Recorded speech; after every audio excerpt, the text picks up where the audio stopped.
Pow! Well, who are you talking to right now? Back up in the building. Where's your tablet? Tuesday, off the cuff edition. Go put it to charge. Of the Harry's Drinking Again podcast. Let me send the link out. AB Morales. Here we go. I'm sending it to you right now, dude.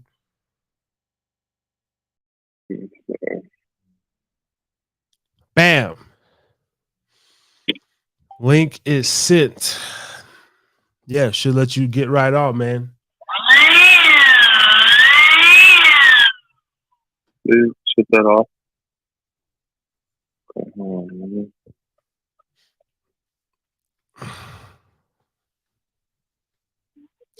Be right back. It's not sending me the link. Am I popping up on your thing?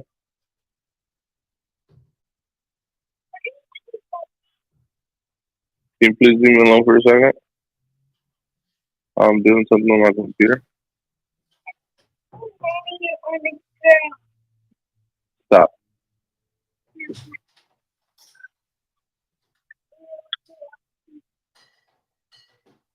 What should I put under my name?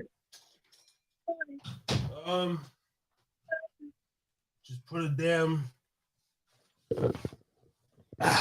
whatever you think you'd want your YouTube channel to be, like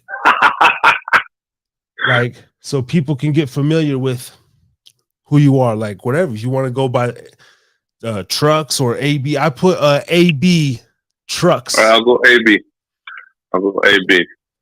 AB. All right. I put AB Trux Morales. I put your full. I put your okay. AB What's Trux. There's this cursor thing going on my thing. No part. Stay tuned, ladies and gentlemen. We got another Tuesday off the cuff edition coming back at him, man. Hitting them hard with no regard. My boy Abraham Morales up in the building. I got cotton out like a motherfucker, man. Shit. You getting up in there? I don't know why this is not loading fast enough. This shit was hella slow to begin with. And now I can't get my shit to refresh fast enough because I can't see nothing popping up. I just close out my window and open it back up. Stay tuned, ladies and gentlemen. Anyway, we're back again while he gets his video figured out here. I figured, I was out doing something and then I got a call, man, from a old time best friend. And I said, man, we could be having the same conversation on a podcast, dude. And so that's what's going on here right now. He's trying to come through on the melon. And we're going to talk some fatherhood, manhood, and it's going to be a really excellent conversation. So stay tuned. Stay tuned.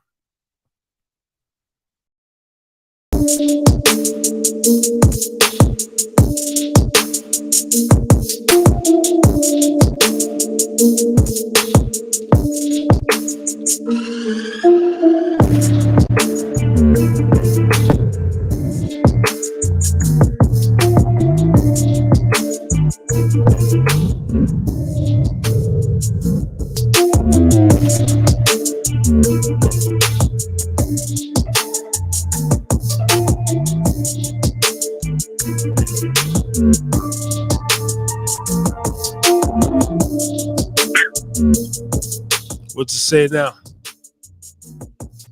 Let me check my phone. Let me see what it says on my phone. My phone seems to update quicker than.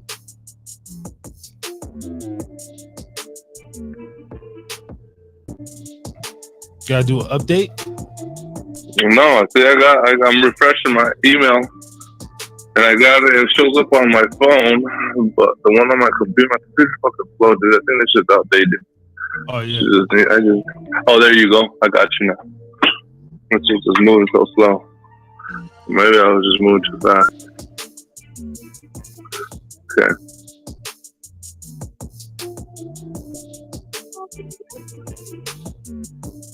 I'm gonna do a video. Go over there. Okay. Don't ask me so many questions. You can stand around, just don't interrupt me, okay? Don't watch what I'm doing, just don't interrupt me. Try not to have her on screen. We can't have kids shown in the video. Oh, you can be on the video. Cause you're a little kid. Go over there. You can watch whatever you're doing now. Go over there. 18 over there. And older. Stand right over here.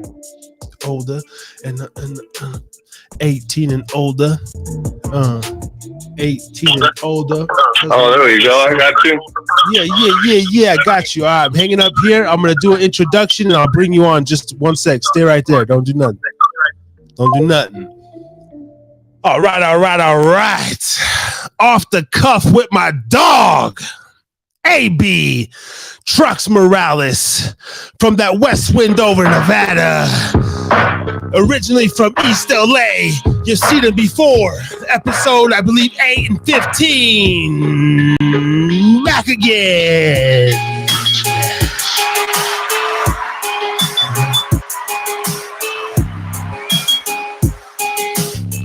Yeah.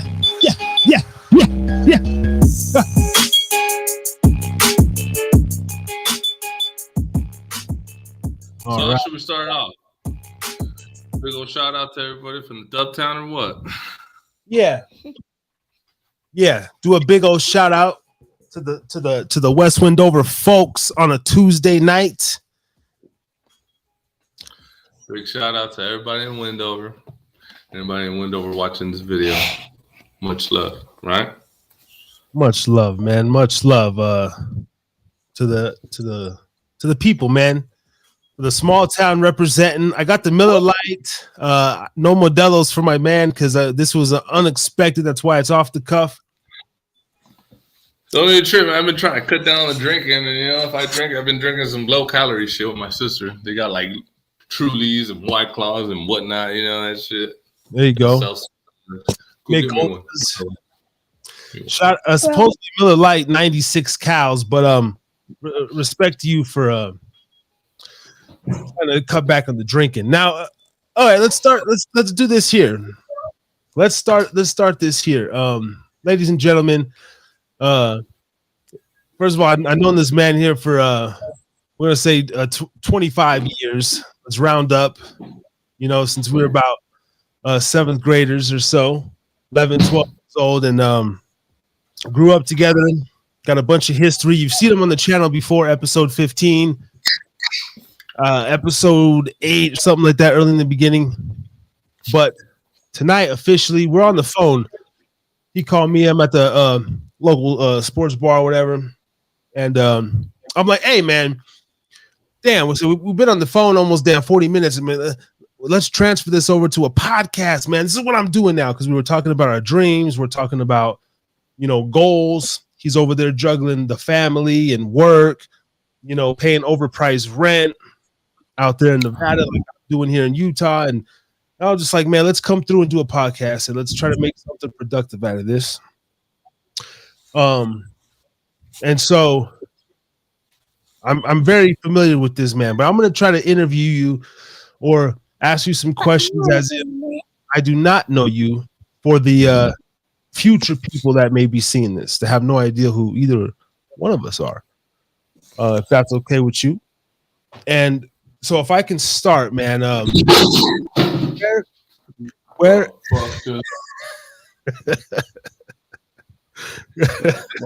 we got ghosts or that fucking cat again, bro.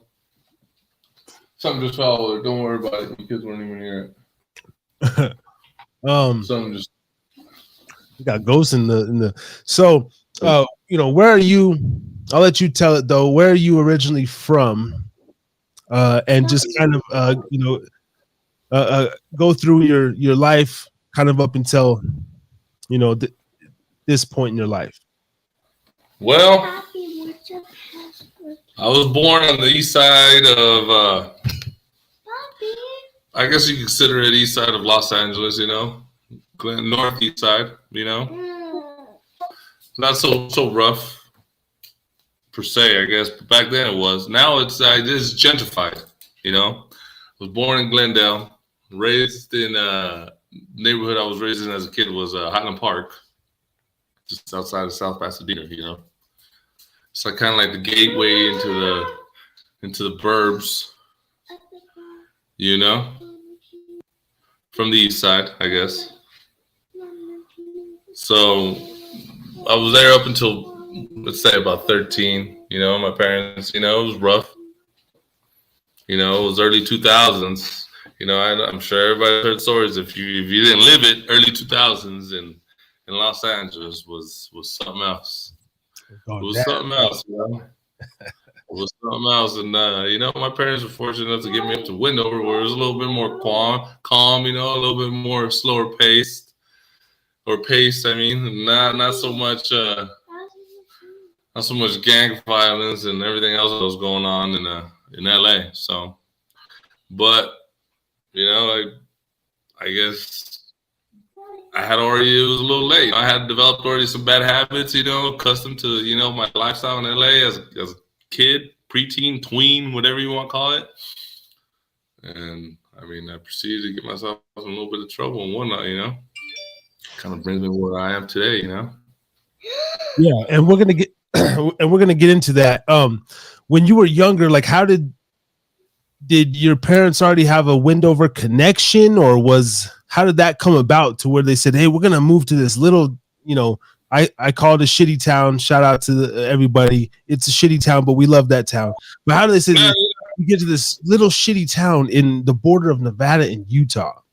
You know, from LA. I mean, usually maybe Bakersfield or, you know, whatever, Lancaster, or, right? Reno. Like, how did you get to Wendover? Wendover.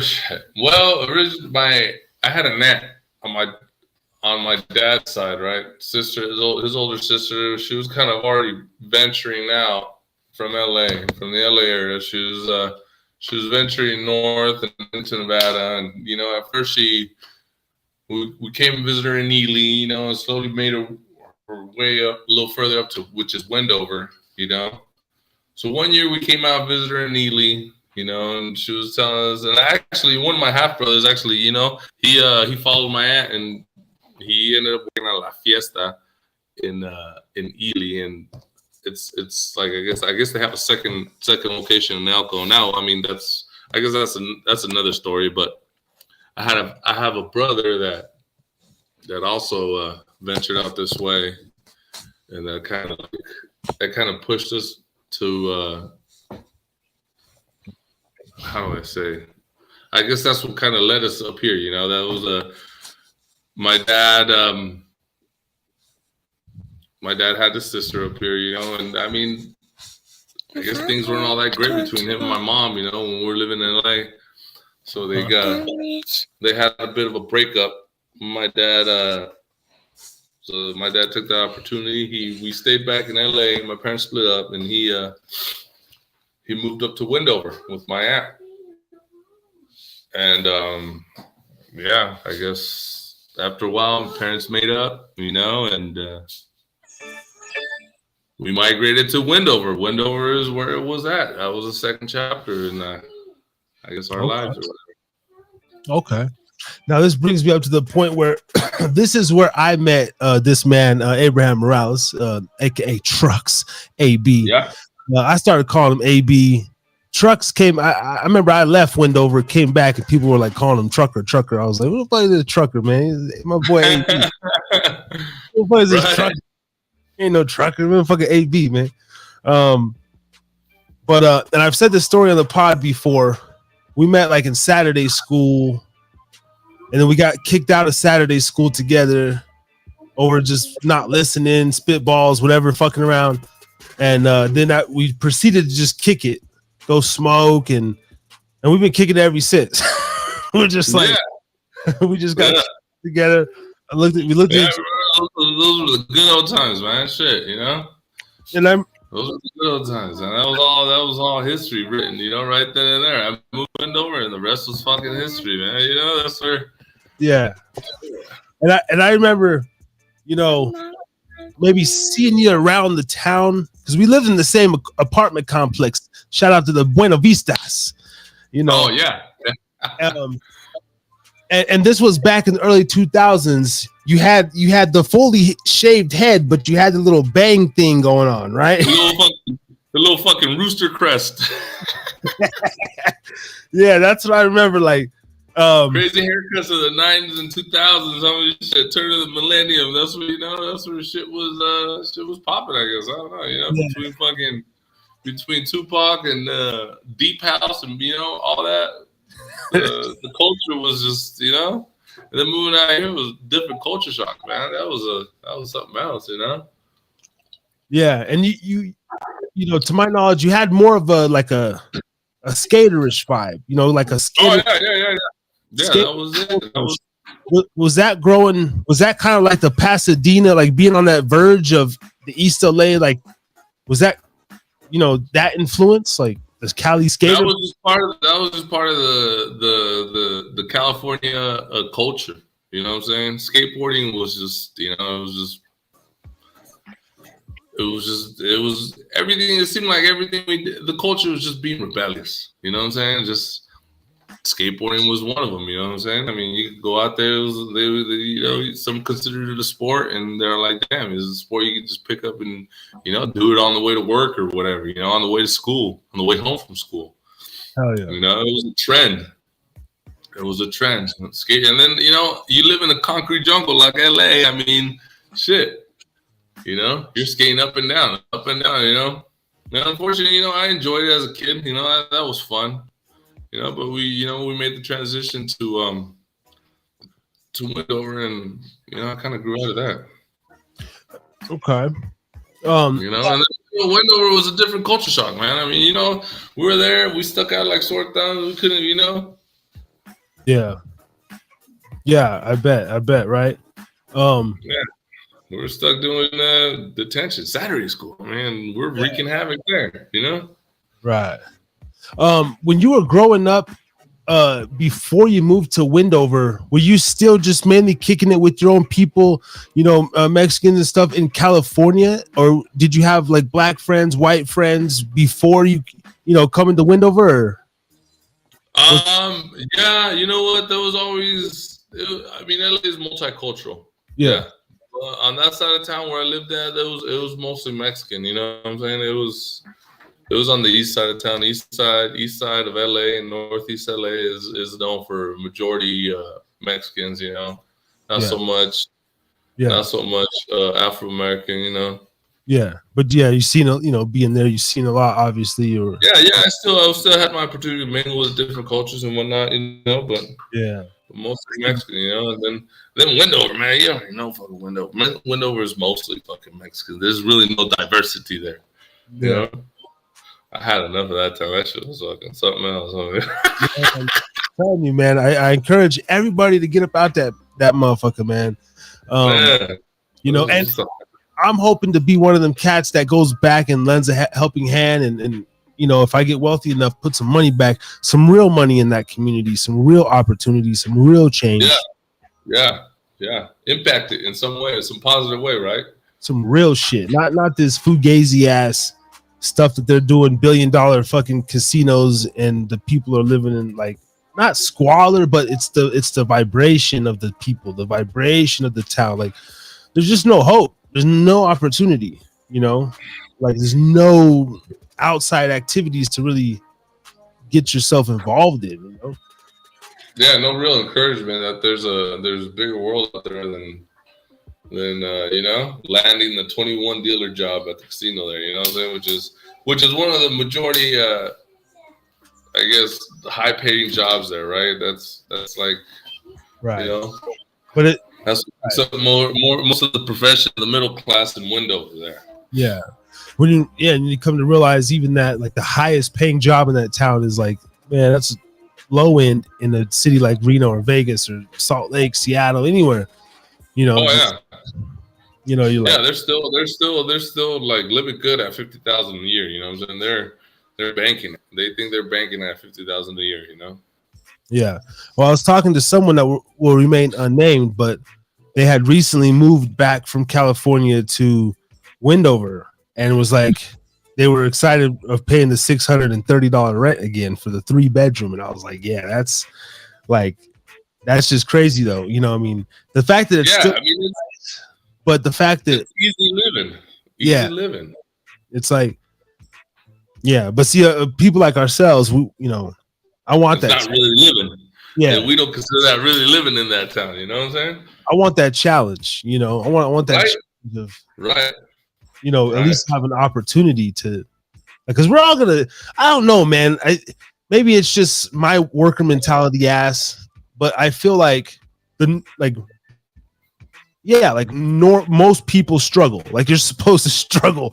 Like, it's not, you know, maybe the end game is not to struggle, right? But like, most people struggle. It's like, that's just part of the, you know, I don't want to live too easy, you know, where it's like, and then there's no reward coming at it. If it's easy living and you're, you know, I don't know, man. I don't know what people are doing, man. Are they, you know, I don't know, man. Like, what, even if you save money, it's like, if you're not investing in property, again, like if you're not starting a league or a rec center or fucking, you know, opening up a gym or something.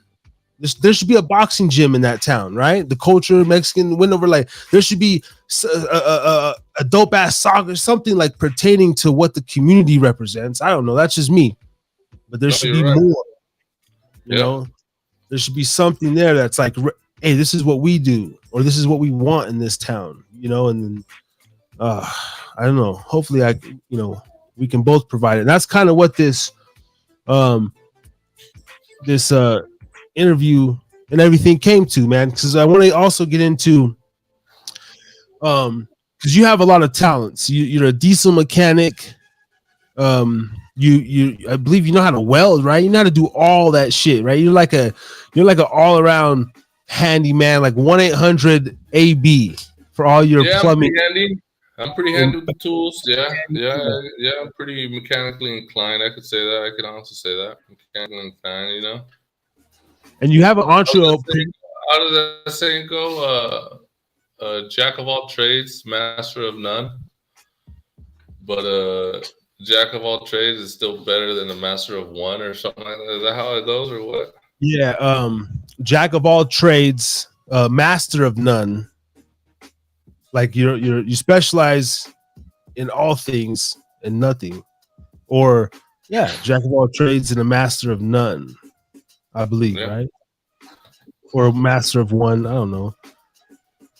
I always feel like they try to make the jack of all trades seem like the lesser though in that argument. Like, oh, you're not a master of anything. You're just a jack of all trades. But it's like, jack of all trades, because pretty fucking useful to me. Because if he could do all this shit, I don't know. Yeah, and I mean, you know what? It all comes like, I see how all the little different trades and things that I've been like, I floated towards has been like, it's been like being mechanically inclined. Like my dad, all his life he's been lifelong. He's done upholstery, you know, and that was a dying trade.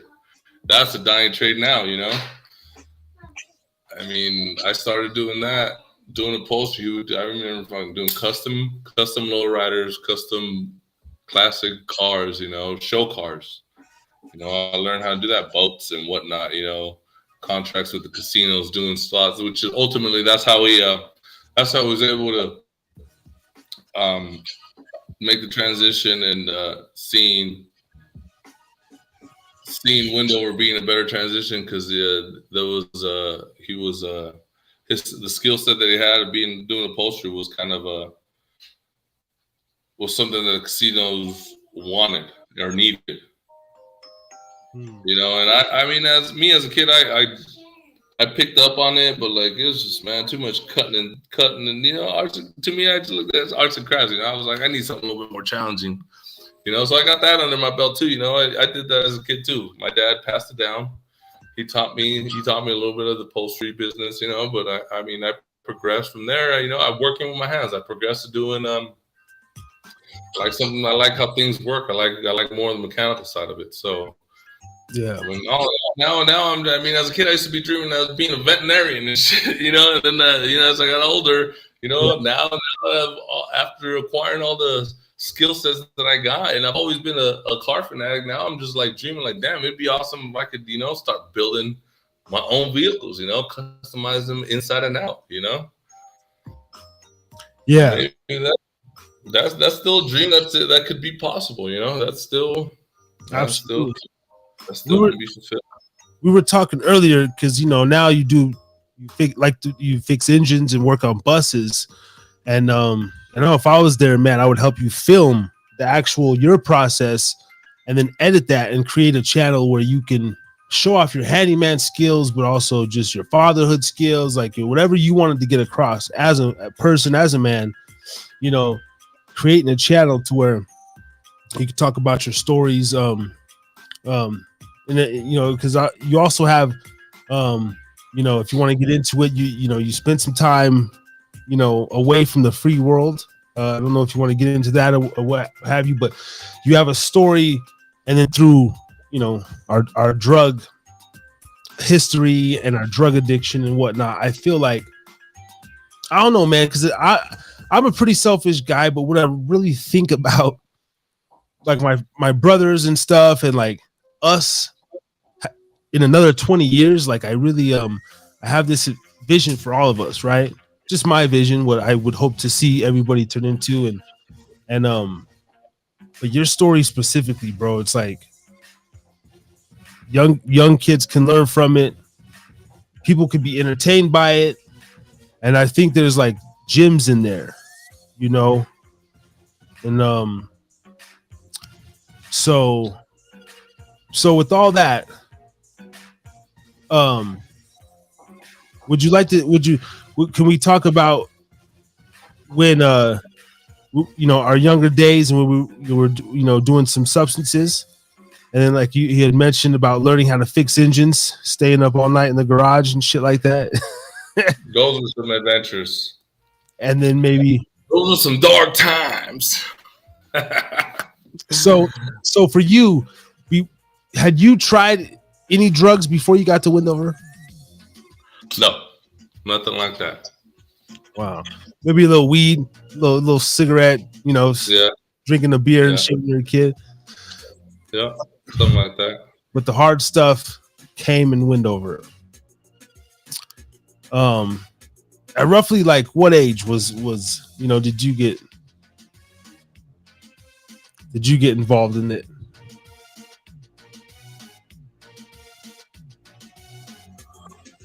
Sorry, I gotta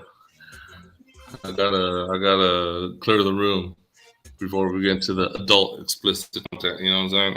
Yeah. For sure. And it's, yeah.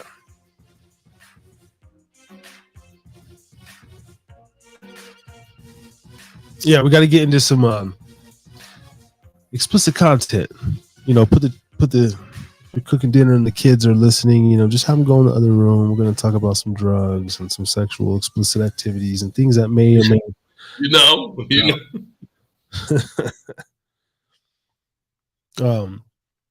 Because this is beautiful, man. This guy right here, man. I love this dude right here, man. This is my brother for real. And I know not everybody's built to be a YouTuber or a content creator or be in front of the camera, but I'm hoping that he can be, and maybe just all my dogs get a chance to tell their story and show their talent or skill on some level. So yeah, I try to capitalize on my dark times. You know what I'm saying? You know how you go. The advice most wise men give you is like, you go through life and you pick and you take the positive from everybody. You try to look for the positive in everybody, and learn something from everybody. Everyone you meet and everybody you encounter with or whatever, you try to learn something from them. You take that with you. You know what I'm saying? And that's what I think I've done. And, I think that's what's brought me as far as I have, you know what I'm saying? With the sole purpose of actually, just keep moving forward, keep climbing up the ladder. Yeah. Yeah, absolutely, man. No, and you've done a good job of that. I've always known you, man. I know you're a smart guy, you know, like we're similar in so many ways because I don't think either one of us did bad in school. Like I did pretty bad. We did bad, but like we have that maybe OCD kind of ADHD thing to where like if you're not, your brain has to be working on a project. Stimulated. Right. Yeah, we have to be stimulated. It have to be something that's catching our attention. Yeah. And you're a guy that like with idle time, what's it the saying idle time is the devil's playground or something, to where if we don't have nothing to do, our minds get the best of us. And then we want to go out and fuck a lot of bitches, or we want to do drugs, or we want to fucking do whatever stupid shit is going to throw us off course. And so you know, now did the drugs, I mean, was that heavily going on at the time when you got locked up? You know, was that kind of a thing maybe that had something to do with it, the lifestyle or the energy that you were around? Or yeah, there was, you know what, there was a lot of drugs going on right before what led me up to getting locked up and whatnot, you know. But the mentality I had right before I got locked up was just like, man, easy money. I don't want to get my hands dirty, man. Fuck a job, you know, get it out of the streets or however I can, you know what I'm saying? As fast as I can. And ultimately, yeah, it led me to be around a lot of drugs. But, you know, and ultimately I was always trying to not submit to that, you know. They're not trying to submit to addiction and whatnot. It was always a battle. But yeah, there was a lot of drugs involved that ended me getting had a couple cases and led me to be in and out of jail a lot, and then, you know, just hanging with the wrong crowd, you know, and making other people's problems my problems, and ultimately ended me landing in jail, you know. Ended up busting some fucking dude's head, clean open, fucking dude took a stand on me, said that we started everything. We were already classified as gang members, me and my co-defendant, and pretty much some terrorists at a little ass town, Wendover, and yeah, fucking got sent away. And then you lost. Got out. Oh, go ahead. Go ahead, man. You're the one firing away. Fire away with the. Well, I was just gonna say, now you lost about 2.5 years of your life over that. Yeah, about 2 years. You know, my ultimate sentence was 19 months. You know, it's about 2 years. 2 years. It was just a quick fucking vacation, in and out. You know, enough for me to see what the hell is really on the inside. You know, got my own perspective of it. You know, and that's just for the birds, homie. Fuck all that. Right. You know. You feel like that one experience, like you're like, all right, I'm good. This really. Because you know the whole recidivism rate. If you go and you're more likely to go back. Now, you know. Yeah. You feel like a repeat offender and go back to prison and just keep going. You know, like nah. Yeah. Fuck that. I wasn't doing that. You know, I'm like, no. I'm gonna avoid situations. You know, I mean, I don't. Man, I avoid talking to the police in any fucking way. I avoid having any kind of witnesses or, you know, any kind of loose end that fucking get me caught up with the police. I do not fucking associate myself with anything, any situation I cannot have control over. I try to avoid. That might get me locked up again. Fuck that, man. That's just not worth it. You know, you got, you know, most of the times, you know, it's a sense of pride that gets you, you know, that gets you sent into fucking, gets you caught up in the law like that, you know? And, yeah, so, you know, you learn to grow, once you visit prison, you learn to grow a little thicker skin, you know? Yeah. Pick and choose your battles, you know, that way you can win them all, you know? Yeah. Absolutely.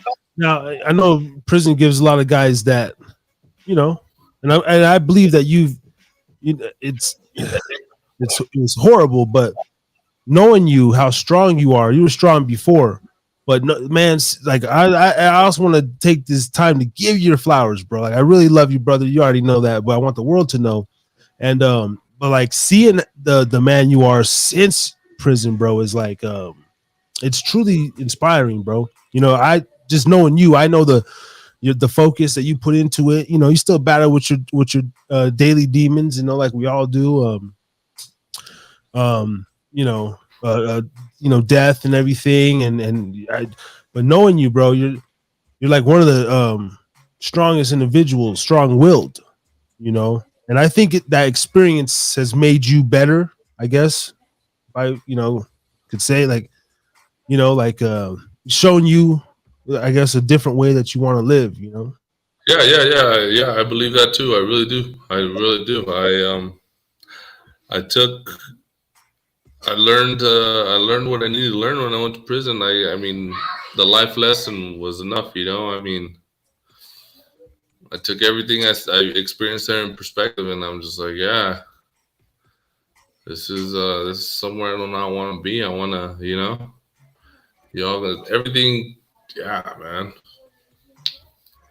Yeah. Yeah. And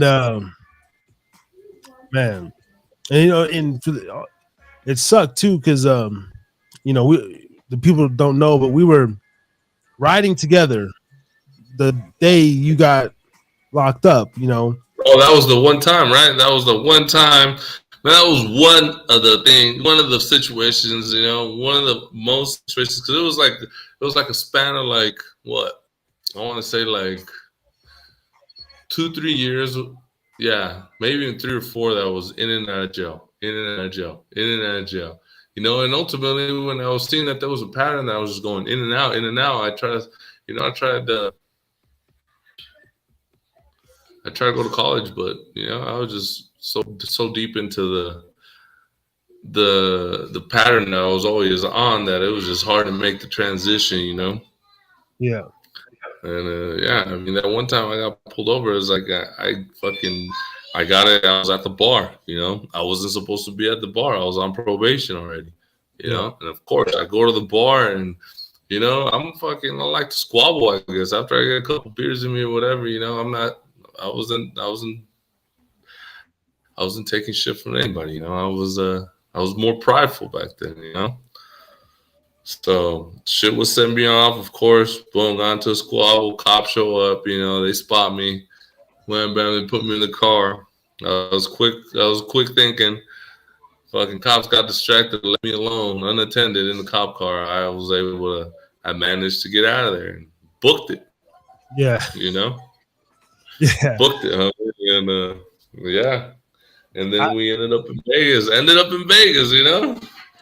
I hopefully it's been statute of limitations. Technically, I was aiding and abetting a fugitive. That should be behind me. Hey, but for that situation, man, if I ever look, I was in prison. I could not that shit is with me for that is something on my record, bro, that they will fucking take precaution with me. Anytime the fucking cops detain me, they say that I got escape. They see that I got escape charge or risk of escape or that I'm a fleer, and they take precaution, man. Every time I get questioned or anything about the cops, they cuff me right away.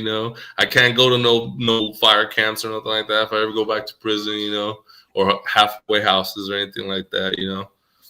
I gotta be in that medium security at the least. Damn. Yeah. Just from that incident, I'll never forget though. I was in Logan, Utah, of all places, and I'm at the gym, man. I'm at the gym, and I think I was getting it in a little. I just switched to the bench, or I just switched to the bike. I forget. I think I was something on the incline or some shit, and I'm looking up. Just got done with a set, boom, and I randomly look up. And I swear to God, just dude, orange jumpsuit, and I see your first and last, and I'm like, what the fuck? I double look, saying most something wanted man or suspect. I was like, what the fuck? Oh hell no! I start making calls and shit. Hey, what's going on? Did this just happen? I just see this man on the news. Yeah, man. And then within a couple days, we were in Las Vegas together. So, I was ready to get the fuck out of where I was staying too. But I did always I also had some punk ass warrant. It was like a traffic warrant, like something so minuscule. And I'll be honest though, bro, I felt bad because they didn't take us in together, bro. I know that that could sound how it will sound, but I do remember having the warrant and then getting pulled over. We were in the little red truck, and like they had you. It was like you can go. I was just like, damn, like. Are you are you sure? Are you sure? Like, can I just go get my dog? Like, cause we both knew it was done. It was a wrap, bro. And I just it all worked out for the better, I guess. You're home safe, everything's fucking great. But like, that's something that we should have never went out that morning. Like at that time, it was just bad timing. It was just trying to deliver the fucking phone books, huh? Deliver phone books, man. Trying to eat, trying to make $1, trying to get it how we live, bro. And of course, being in that side of town, in that high off our fucking asses. Remember that we were high off our fucking asses. Yeah, we was fucking. We was on the shit, right? Not yeah. So, and that too, man. Like it's almost like that energy made because one of the things too. I mean, that cop because I remember how it happened, bro. It was like 5 a.m. Like the sun was kind of like still dusk or whatever, or dawn or whatever, and very few cars out, and we were at the light. Boom, and we just went through. But he like literally just flipped. Like there was no reason for this motherfucker to pull up on us. That was a case of Vegas fucking stereotype shit. Sees 2 brown dudes or whatever the fuck he perceives in the truck. In this ghetto ass truck, like driving in Summerlin, basically, at that early in the morning. But we were in the wrong. I mean, even though we weren't doing shit, we both had warrants. We're both high on shit. Like, it's just like the energy sometimes, you almost attract it without attracting it. If I was a cop, right, I'd probably be looking too, like, what the hell? Oh, hell no. I mean, let me just. Two motherfuckers over there, straight suspects. Either they're coming from a scene or they're gonna go to somewhere. You know what I'm saying? They're fucking about to do something. Fuck. Yeah, just bad timing, man. Oh God. But I'm glad those days are behind us, man. I mean, jail and prison is something I never wish on anybody. I know I would never want to go there. Fuck no, man. I learned my lesson in Reno, getting locked up for overnight, and then one time I think I had to do like a weekend, and it was like a Monday was like a holiday, so or some shit, and I didn't see the judge Monday, bro. I had to stay there like 3 days, bro, like almost the 4th day, and this is just basic shit, dude. And I do right then, I'm like, I ain't not no tough motherfucker, man. I'm not truly about none of this real crazy shit. I like to do some drogas and just kick it, right? Like I'm not really out here trying to get money off the streets or nothing. Fuck that. And that's all it took, man. I had my moments when I was younger, where I could have. I'm just blessed, man. We're all blessed, like at the end of it. And now hopefully we never got to go through anything like that again. And if we do, it's like we're gonna be in the right, self-defense or fucking, something we stand on, right?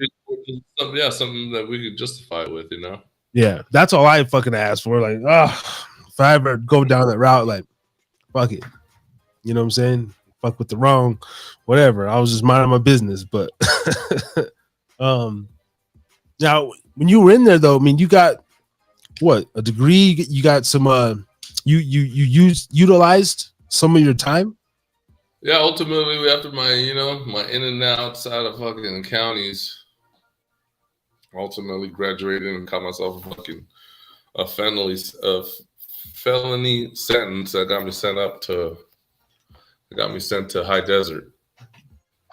High Desert was medium max out here outside of Vegas here, and that was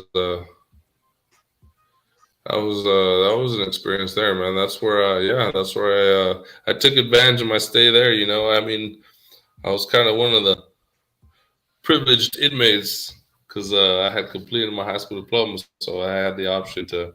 We're lucky because you know, instead of we skipped the whole and level 4, the whole level system, and we went straight to level 1, level 2 yard where there's minimal security. Is that what it is?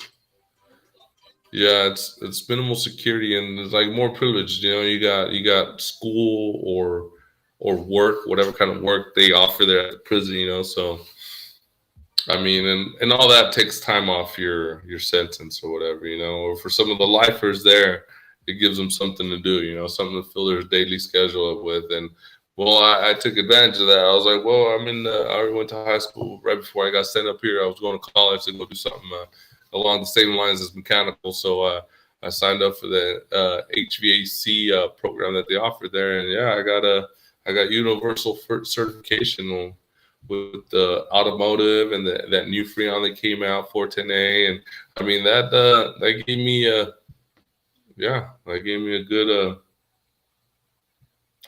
it gave me options, you know, to think about what I really wanted to do. Because before that, I didn't really have much work ethic. I wasn't working before I got sent up to prison, you know.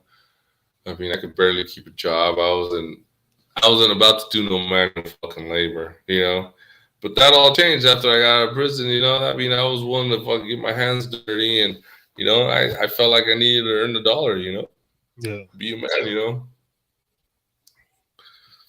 Yeah. Make ends meet, or you know, by all means, you know, if it meant getting my hands dirty, I had to provide. I had 2 kids already, so that kind of changed my perspective. And yeah, but I mean, that's something I didn't really pursue afterwards. You know, I finally got a job as a technician, as an HVAC technician, 2-3 years later down the road. You know, after I've been out of prison, and I was looking for more of a steady job because I had gone into mechanic. As soon as I got out of prison, I tried to start my own business. That kind of fell through. You know, I worked for a little bit, and it's just where I was at. It was just not enough to keep me afloat on that alone, doing upholstery. You know what I'm saying? Yeah. It's just too small of a fucking town, man. Too small of a fucking town. Not enough work to run a business like that, you know, to keep me afloat.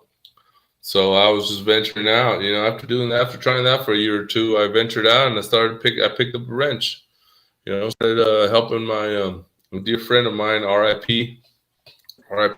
Thomas, you know, is no longer with us. And he was a longtime mechanic, and he had this business he had acquired or inherited from acquaintance of his, you know, that no longer wanted to pursue that career, and he passed it down to him, and he was in need of some help, and his business was doing roadside service for diesel trucks and big heavy duty diesel engines, so pretty much like a bus, RVs, semi trucks, you know, along those lines, even some pickups, you know. And so I took to that, and I mean, it was crazy hours, you know. And I mean, there were bikers, you know. They like to do that shit, you know. And you know, yeah.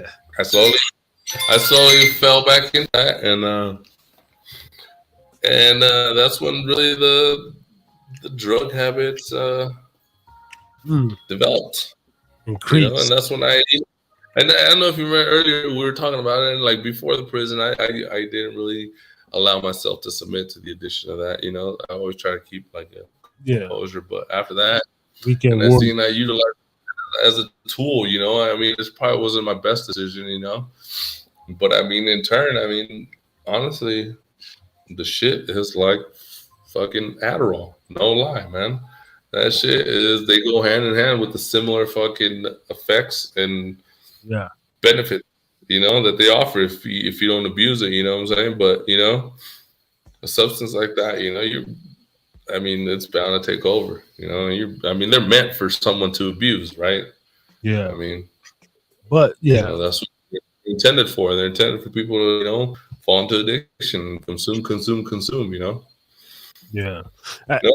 For a long time, I try to utilize it, try to benefit from whatever I could. It kept me up, it kept me focused. I was at there was plenty of engine manuals, all sorts of, printed hardback, paperback manuals, that were at my disposal. I had software and whatnot. I had all the proper tools to learn. I had a mentor to learn from, tools, all access to all those manuals, all that, and I just soaked it in, man. I was, I'd be up for 2 or 3 nights, just reading man back to, from front to back, just flipping through them, soaking up as much as I could, doing jobs all odd hours of the day and night and whatnot. I mean, it consumed.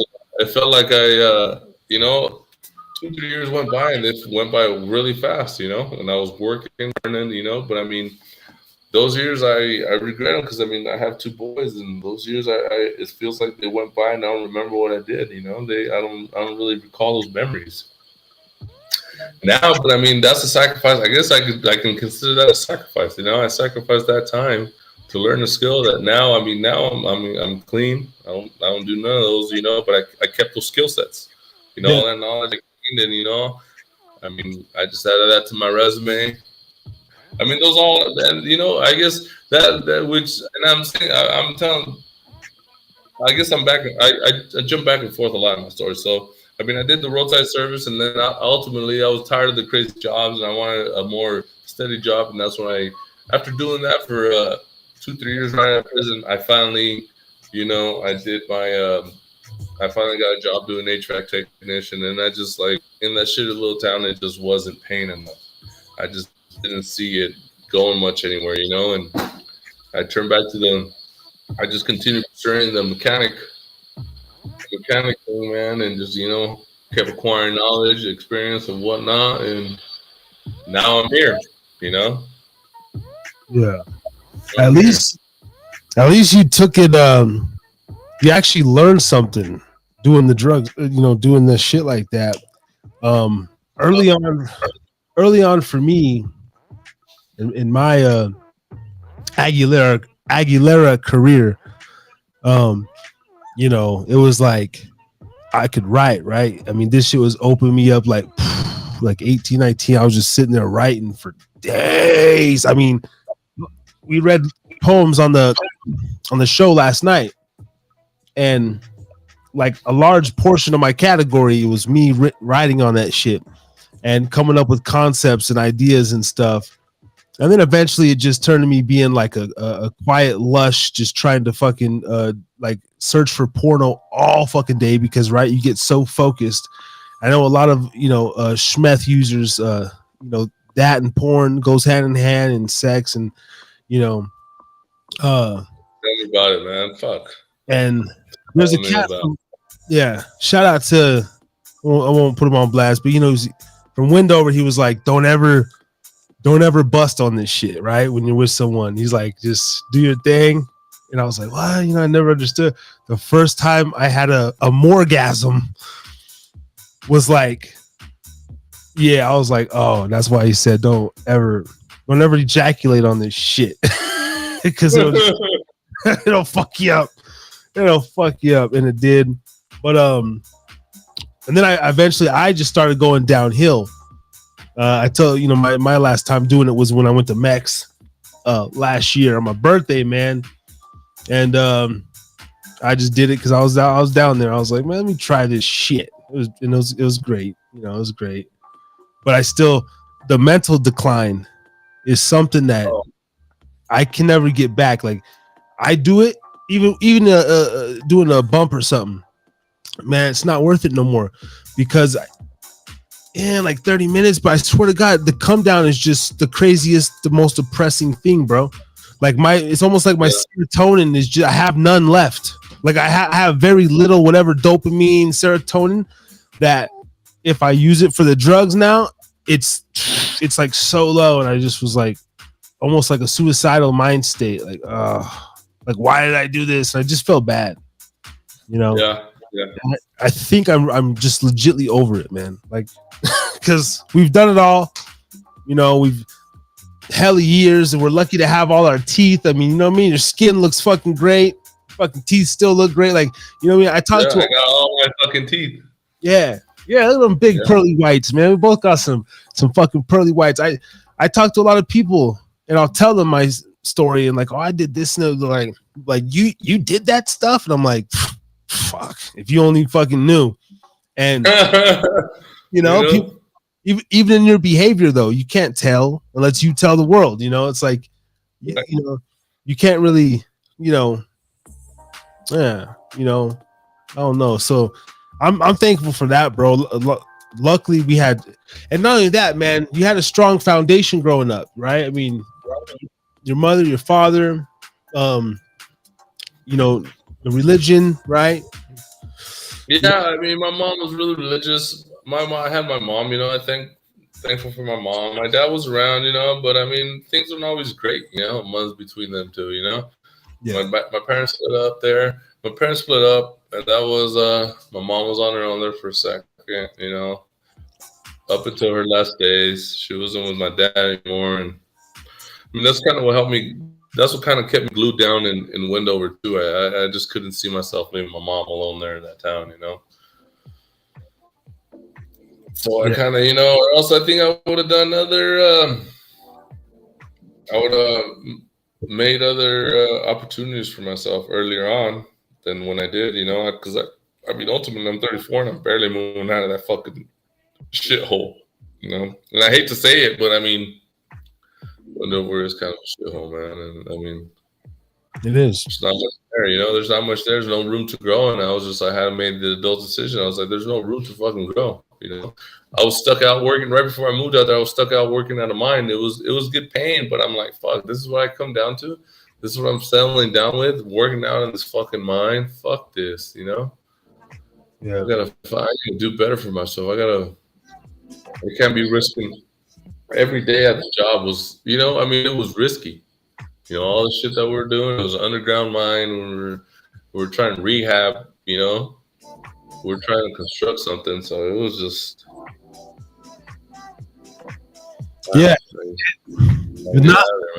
not a lot of people though have that mindset again though, because and shout out to those people, man, but you're just happy, you know, the same mundane driving. They like it easy, you know. They settle for the easy. They settle for easy, and Wendover is easy living, cheap living. You know, everything's in the fucking. I mean, not everything, because there ain't much in Wendover, but I mean, the drive to work and back is short, and you know, everybody knows everybody. That's the one thing that always got me, man. That fishbowl, that Truman Show effect that Wendover has. You know what I'm saying? Yeah, everybody knows everybody's business. I mean, you go to work with those motherfuckers. You get off of work, you guys all go to the one and only grocery store that's in town. You know what I'm saying? You bump and there's like no running away from anything or anybody or rumors or fucking gossip that anybody might be saying about you. It's just fucking. I know. I don't, man. That's one of the best things I love, even in my area, is that if you know, I go to the same, you know, I'll still see the same people, but it's like if you don't notice them, I have to really be like, oh yeah, I've been seeing this cashier for like over a year or whatever, here and there. But every day I leave the house, someone new. Like you're never gonna just specifically see the same people, you know? Right? It's never gonna happen in Vegas ever. You know, you'll just, and I get off on that shit, man, because I don't like a lot of people up in my business. I don't like to talk in public too, man. Yeah. She used to happen to my mom. She'd go to the store for just some milk, and she's sitting there talking to the motherfucker that she just was working with the night before. It's like, you're gonna see her in fucking 7 hours anyway. Let's go, mom. Fuck. And they're talking about work matters, you know, and they're gonna be talking about work matters and shit. Yeah. Going on. Depressing ass shit. I was a little kid, even knowing that before knowing the word gossip. I was like, what is this gossip yet? Like fucking depressing, you know? Like I just had a feel for that sort of stuff. It's like, what is this dumbass shit that adults do? I go into my job now, and all these motherfuckers know I don't give a fuck about them. I said I'm only here to make $1. I don't want to be none of your Facebook friends. Nothing. I have some of them subscribe to the channel. I want that. I want subscribers, but like I don't give a fuck what's going on in your personal world. You don't care what's going on in mine, and it's great. We're here for 7 hours. Let's make the best of it. Let's laugh. But after that, I don't give a shit about none. I've never gave a fuck about no coworker ever in my life. Like, you know what I mean? Right. You know, you just because we're there for the dollar, man. It's now Yeah. Ray mentioned today, obviously, if I'm building my own business, hell, man, and I could create my own team and build my staff. Oh, fuck yeah. I'm gonna give that's the shit. Like, I'd care about those people, like, you know, fucking. But that's when you're doing your own thing. You broke out of the system, and you know, if you own your own shop one day, and you like, that's different. Like, you get to go every day. Like, you got your guys. Like, it's your shop, man. Like, Christmas rolls around, I'd definitely be like having like some party, like, you know what I mean, treating your employees, like being able to Christmas party, right? Fuck yeah, give a to your secretary or whoever, like A little Christmas bonus or something. yeah, you know, like your hardest workers in the shop, like, hey guys, like I've been noticing, you know, your shit, like unexpected, to be like, oh fuck, dude, thanks, man.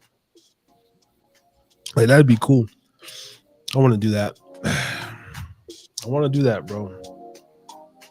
But that's good. That's what I'm striving for. Hopefully. Yeah. The American dream, right? Yeah. Being your own boss. Yeah, man. Yeah. That's all we're trying to do, man.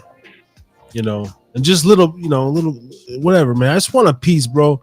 I just want a little piece to give me a glimmer of what I can do, you know? Like, right. I don't have to make whatever off this podcast, dude. If I could sit here and honestly tell people, like, I pay for my power bill doing this shit. You know what I mean? Like, eventually, as long as there's some reward, I can, like, I'm not looking for the quick reward, but if eventually you're gonna have to, you know, it would be nice. Yeah, I'm making something, bro. Like, I pay my lights and I basically pay my phone bill doing this shit every month or whatever. But to me, that's just a start, man. You know, and then of course we want to pay our rent with this shit and so on and so forth. Hopefully, I mean, ultimately, we all want to, you know, something good come of it, right? Yeah. The almighty dollar is the only thing that makes. There's nothing better than that right now, right? The almighty dollar. That's what we all strive for. Fucking dollar, man. Damn. Yeah, man. That's pretty much like. That's the main motivation. Sad, yeah. Motivation for it all. I mean, it is. I mean, we all want to taste of the limelight. We all want. It's because the almighty dollar brings with having a good amount of money, you're able to buy yourself a little bit of time. You know what I'm saying? You have freedom. Yeah. If you have enough money to buy yourself some freedom, you know what I'm saying? That's value. You know, because right now I'm working at 8 to 4. You know, 9 to 5 job, regular 9 to 5 job, 8-hour shifts. You know, and then I gotta put in extra hours afterwards.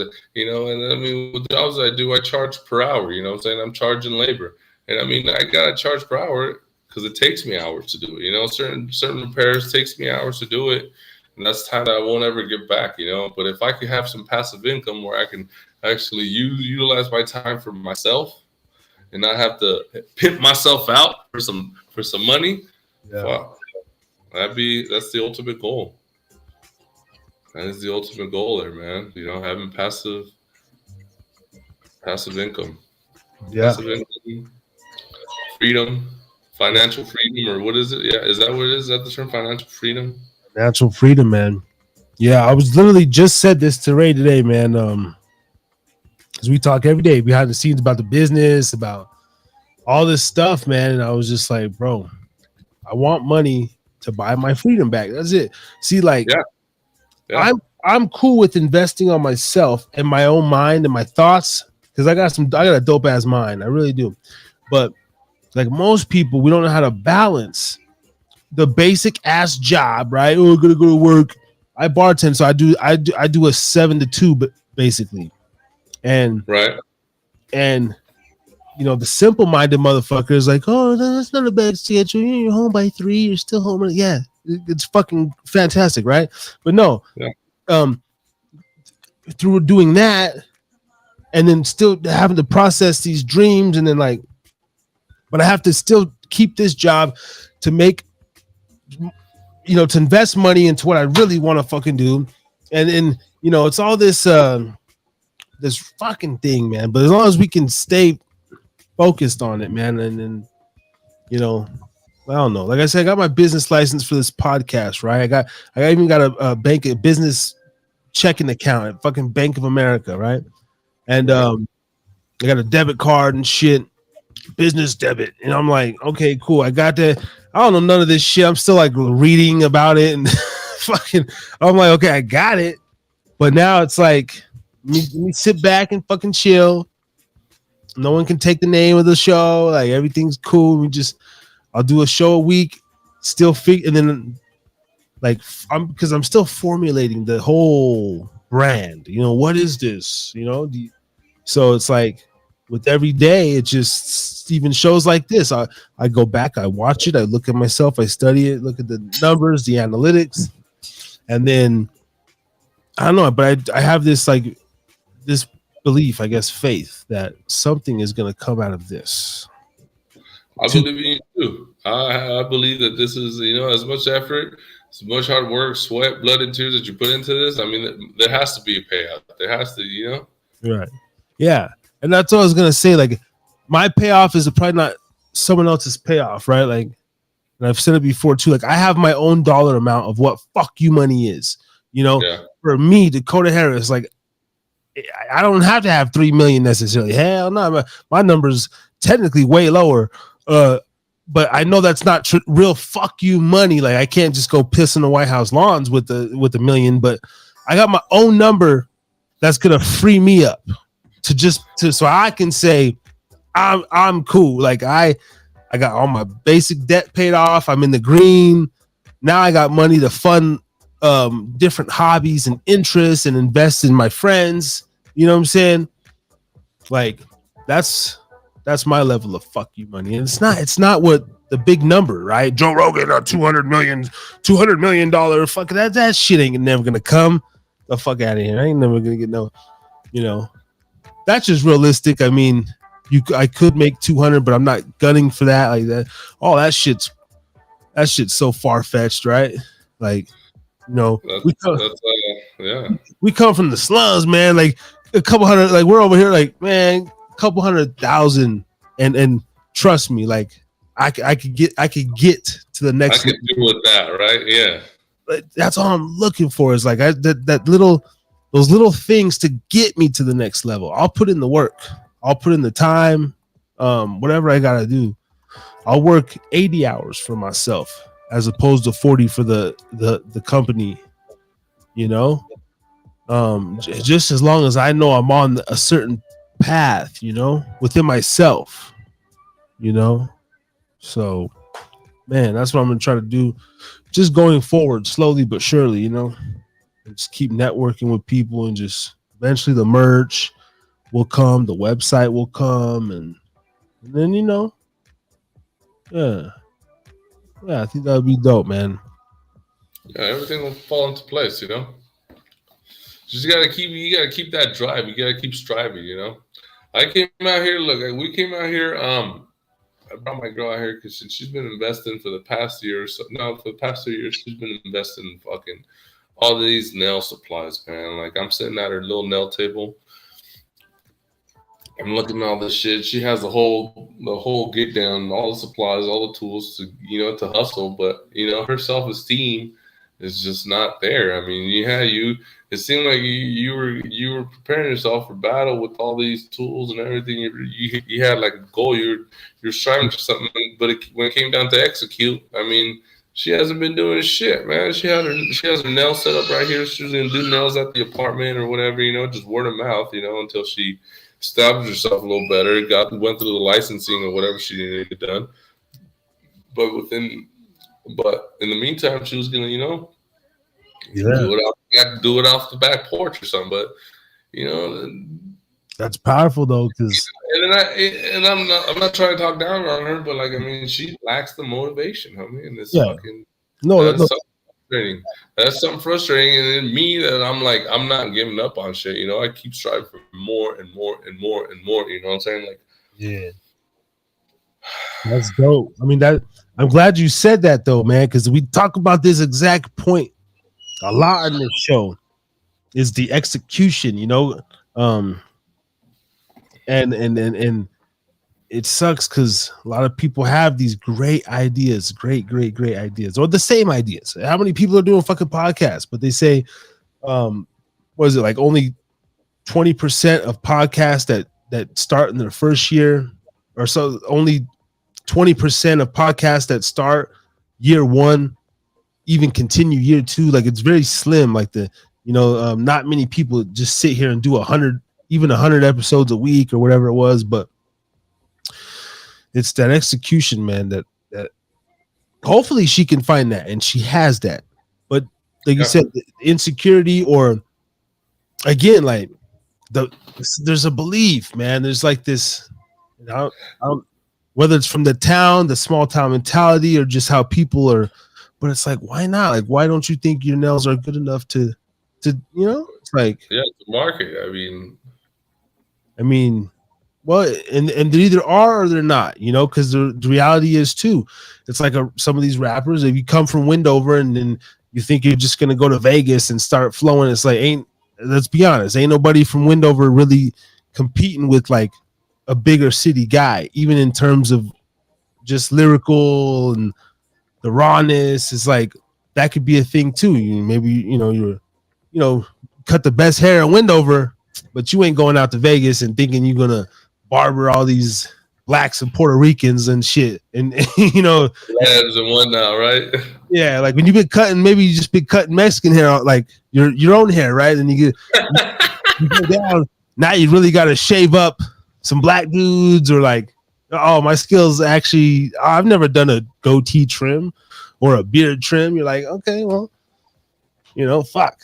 So then, but if that person's passionate about it, they would just go back to the drawing board and be like, all right, I never did that, but I'm gonna learn. Okay, cool. So, yeah, man. Hopefully, and hopefully you can pull it out of her too, man. As couple, right? That's a big thing. Like, being with somebody that can support you, or you guys can support each other and all that. But I know your spirit. You've always been a hustler, dude. Like you've always been a entrepreneur guy, bro. Like I've always been trying to hustle. Yeah, I've always been trying to hustle. I haven't always been successful at it, but enough to keep me going. Man, man. And one thing I know about you, man. I mean, we've all been broke. We've all been down and out. But for the most part, like you're always a guy who, you always got something, man. You might not be a lot, but like, you always pay your way. That too, man. I wanted to tell you that too. Like you've always been able to pay your way, as far as I've known, and I don't know, always been like stand up about your money, man. You know what I mean? Just a stand up guy, and not afraid to work for it. I think that's where we get along too. Is like we both had jobs since we were young, right? Yeah, 15. Just we always wanted to work. Working sucks, but always wanted to, man. I look forward to going to work every day, mainly because I make cash. Like the tips is just where it's at for me, because it's kind of like that hustler dough. Like every day, just I got cash. Every day. Every fucking day I got cash. You hear that, bitches? I got cash every day, bitch. Come on, at your boy. It'd be like a 5. It'd be like 2 5s and a 10. Yeah, I got a little 20. But, I ain't got no cash to rob. Hell no. I might have $26 on me at the most, but I have it every day. I can, but fuck, man, that's dope, man. So if you were to start a YouTube channel, say like what specific content would you be interested in making, like right off the bat? Like say like you don't have no help, right? Like just, you know, you got your phone, you got me, I can tell you some stuff, send you some links and give you ideas, but like just off your head, like what kind of, you know, shit would you want to do? Would it just be strictly I mean, we can do how-to videos. We could do ride-alongs with the tow truck. I was thinking about maybe buying a tow truck, man. You know, having ride-alongs for all the crazy fucking shit. You know, I mean, people call tow trucks for the oddest shit, man. You know, they need a tow truck company. You know, cars get flipped upside down, shit like that. You know, they go off of ramps. You know, driving to people's houses. You know, never know. You know. Damn. See, you're thinking about buying a fucking tow truck. Thinking about tying a tow truck, you know. Damn. Doing some, what are those non-consensual tows, you know what I'm saying? You got to be a repo man. Record that scenario, you know what I'm saying? So you're there to pick up the Hellcat and motherfucker comes out fucking gunning or some shit, you know? Yeah, I thought about that before, bro. I actually, over the pandemic, bro, things were getting slim, bro. I didn't get my unemployment until like 8 weeks. I was like the last to get unemployment, and I was getting nervous over here, bro. So I went and interviewed for a tow truck position. I got it. The guy was just looking for a guy dependable. He's like telling me, he's like mostly he's like you just work off calls. We have a list. We have a couple insurance companies and whatever. He's like occasionally we'll get a repo call.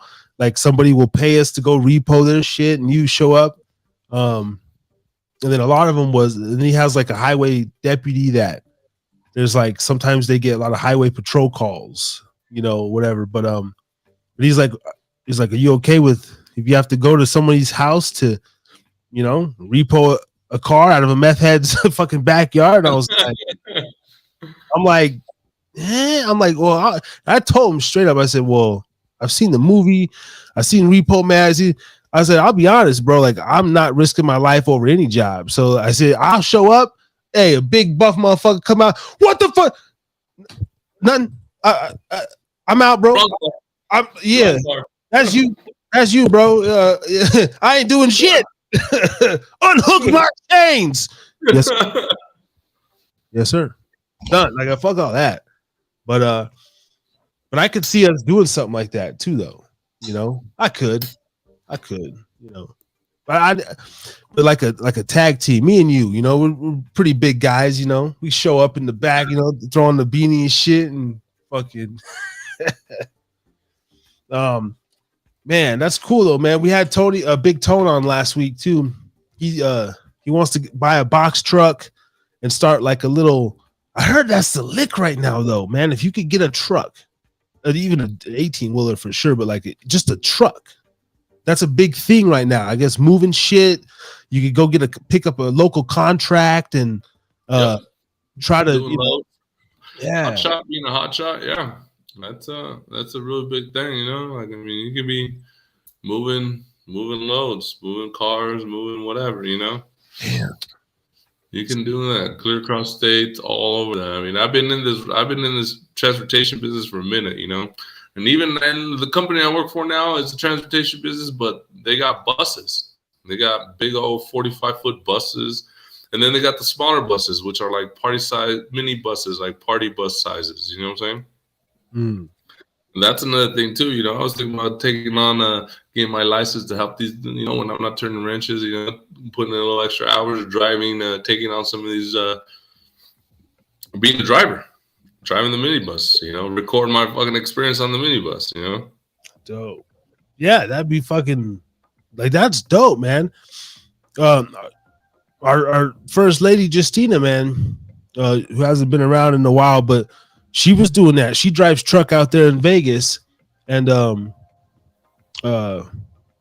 know, she was started her YouTube channel, you know, kind of showing her hauls and just kind of like showing her, you know, how she be living on the road. I thought it was a brilliant fucking idea. I don't think she's kept up with it, but if you can maintain that, bro, they're like, there's something for everybody, bro. So So yeah, how-to videos, even simple, and those are what they call evergreen content, bro. See that shit right there, bro, is gonna be better than what I do.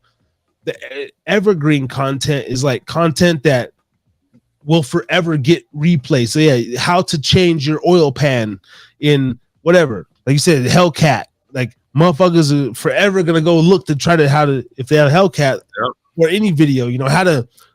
I don't even know the terminology. I'm so stupid with that shit, but how to change the spark plugs on a 68 Mustang or whatever the fuck it is, you know. But those are yeah, like you said they don't even have spark. Oh. No, they do have spark plugs. They do. Yeah, they do. Yeah, but like you know, for dumb fucks, like, don't have spark plugs. Diesel engines don't have spark plugs. Oh, okay, diesel. Okay. See, I didn't know that. See, that's crazy because you could. There's somebody out there like me who just owns a diesel truck, never changes his own shit, always taking it back to the dealership, back to the shop, and then someone could. Bro, you could hustle me so bad, bro. A motherfucker could literally tell me, "Hey, dude, yeah, man, I'm looking at your catalytic, whatever the thing there, and you need new spark plugs. That's gonna be a 220." I'd be like, "For real? Okay." No one, like, yeah, I didn't know that. So that's interesting. Yeah, man, cars is definitely not been my thing, but yeah, that's called evergreen content, bro. That's like brilliant shit, you know. And then you mix a little bit of yourself, like your own swag. You know, you've always been a ladies' man, believe it or not, ladies and gentlemen.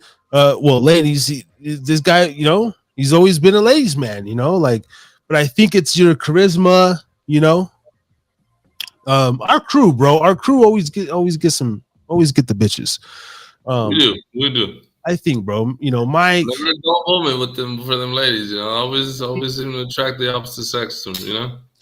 Dude, it's because we got something, man. We all do, bro. We all got like but not even in our looks and everything, just like our attitude, man. You know, the energy, right? Yeah, there's the energy there, but I think that resonates. That resonates through the screen too, man. You know, people will like to watch that and hear that. Man, we're gonna have to try to do some content, bro. I'm gonna try to shoot out there, you know, here in a little bit, and we might, if you haven't got nothing for sure by then, like, let's try to do some content when I go out there. I'll bring my camera and the drone. We got that video. Remember that video when I got chased? Look like that video. Remember that video? I got chased by the bees. I still haven't seen that fucking video. You said you. Oh my god! I edited the videos. I had numerous, like, handful of videos, and I edited it and I pieced it all together. Man, I got that video, man. I need to get it to you. You really need to get your hands on it, edit it, and put your own twist on it, and get it out there. I think that's gonna be a hit for us, man. That's just like one of those, you know. Ride-alongs at a service call out in the middle of bumfuck Egypt, out in the middle of nowhere, Nevada, homie. So I can just get swarmed by a truckload of bees, you know. Damn. Yo, man, you know, it's crazy, man, because you could die from that shit, you know. That was fucking, that was a close call to Candyman. Candyman almost came and got me right there, man. Fuck. Middle of nowhere. Fucking swarm of bees. Yeah, I still haven't seen that one yet, man. Man. I fucking, every time I look at it, I crack up. Yeah, no, send it to me. Yeah, definitely send it to me, man. But I think that'd be a great idea, bro. If we don't have nothing in the next couple of months, and there's got to be even a quick thing you could do, right? Say I go there and then like, hey, bro, just you can you can turn on the I don't know, like we could change the oil for the fuck of it or something, right? I'll just film you doing that. Oh, yeah. You know, whatever quick procedure, and then throw in some, like, there's a certain way that the content creators are doing it, man. Like, just in my head, I got this whole vision. Bro. And we got before you get out of here, man, I got my co-host, man. He was able to come through. Looks like he might just be getting done with his day. you might be a little surprised, like, what the hell did this man going live again? Yeah, we're doing that. But let me bring on Ray, because you know Ray, and Yeah. and he might have a couple questions for you as well. My phone's getting ready to die, so the music's gonna die. But let's see. We just can't get enough. Back for the second night in a row to rock with the Harris is Drinking Again podcast. Brother Ray G. What up, Ray? What's up? What's good? What's good? We're here again. I can't get enough of this I shit. don't want to do this anymore, dude. I'm like done, dude. Fuck. I'm done, man. I'm tired of your ass, okay? Damn. That's the biggest crock of shit I've heard my whole life. I'm tired of your ass, okay? I just love my nephew, man. That's it, man. You lucky you bought that son, man. Or else the love stops right there. Harry's drinking again. All right, man. Anyways, man, enough of that. How's everybody doing? We're doing good, man. No, Pretty good. Just ending my day too, just getting home, doing the dad thing, getting to my second job is being a dad. That's the best part. yeah, man. We Abraham called me out the blue there, and just to do a welfare check like we do on each other time to time. Yeah. And I was like, man, and because we got this podcast, Brother Ray, I honestly, I was like, I can't just afford to sit there and have a regular schmegula conversation. I said, bro, let's transfer this to the internet and let's make content off this shit. So we've been sitting here getting to know his story. Everything is content nowadays. Everything is content. Everything, man. The simplest of the simple. Simple conversation of just, checking on welfare, how's my boy doing, Yep. And then Haven't heard in a minute, we got one of our other boys having a birthday coming up. I'm trying to give Harris a heads up. I'm like, hey, you can come down or what? yeah, man. And because of Abraham's story, man, is really awesome, really powerful. Like I'm on the clips, hopefully I can pull a lot of it out. But he's been to prison. He's had his bout with drugs. He's came out rehabilitated. He's not a recidivist. He's every day he's denying the odds, whatever, and at the end of the day, you hear his lovely daughter in the background there, like, this man's a great man. We speak about good men on here, bro. We speak about weak men, which definitely, we're not here. We have a couple weak men tendencies, we all do, but he's like a really good man and a father. And I just felt like, dude, I said, bro, the world got to know your story, whether you want to be a YouTuber or not. He's a handyman, a lot of skills, and so I was just like, man, let's do this, bro. Let's get this out to the world, and then maybe you'll be inspired to, I'm already getting inspired, man, because the fact that he's been in. I've never served time, so I've never been really in that place where, like I'm locked up and things like that, and in a constraint. So I can't really speak on that, but because that you went through that, man, God bless you, brother, and you made it through. Yeah, it was. I took what I needed. I took what I needed from it. I mean, it was an experience. I took it in, and just kept pushing. Made up my mind, like, hey, this is not where I want to be. I seen it, got my own perspective of it, and just keep moving forward and make more positive decisions that are not going to end me or bring me back to this place. It's amazing how the whole, me and Harris was talking about that the other day. It's like, the price of freedom, man. Yeah.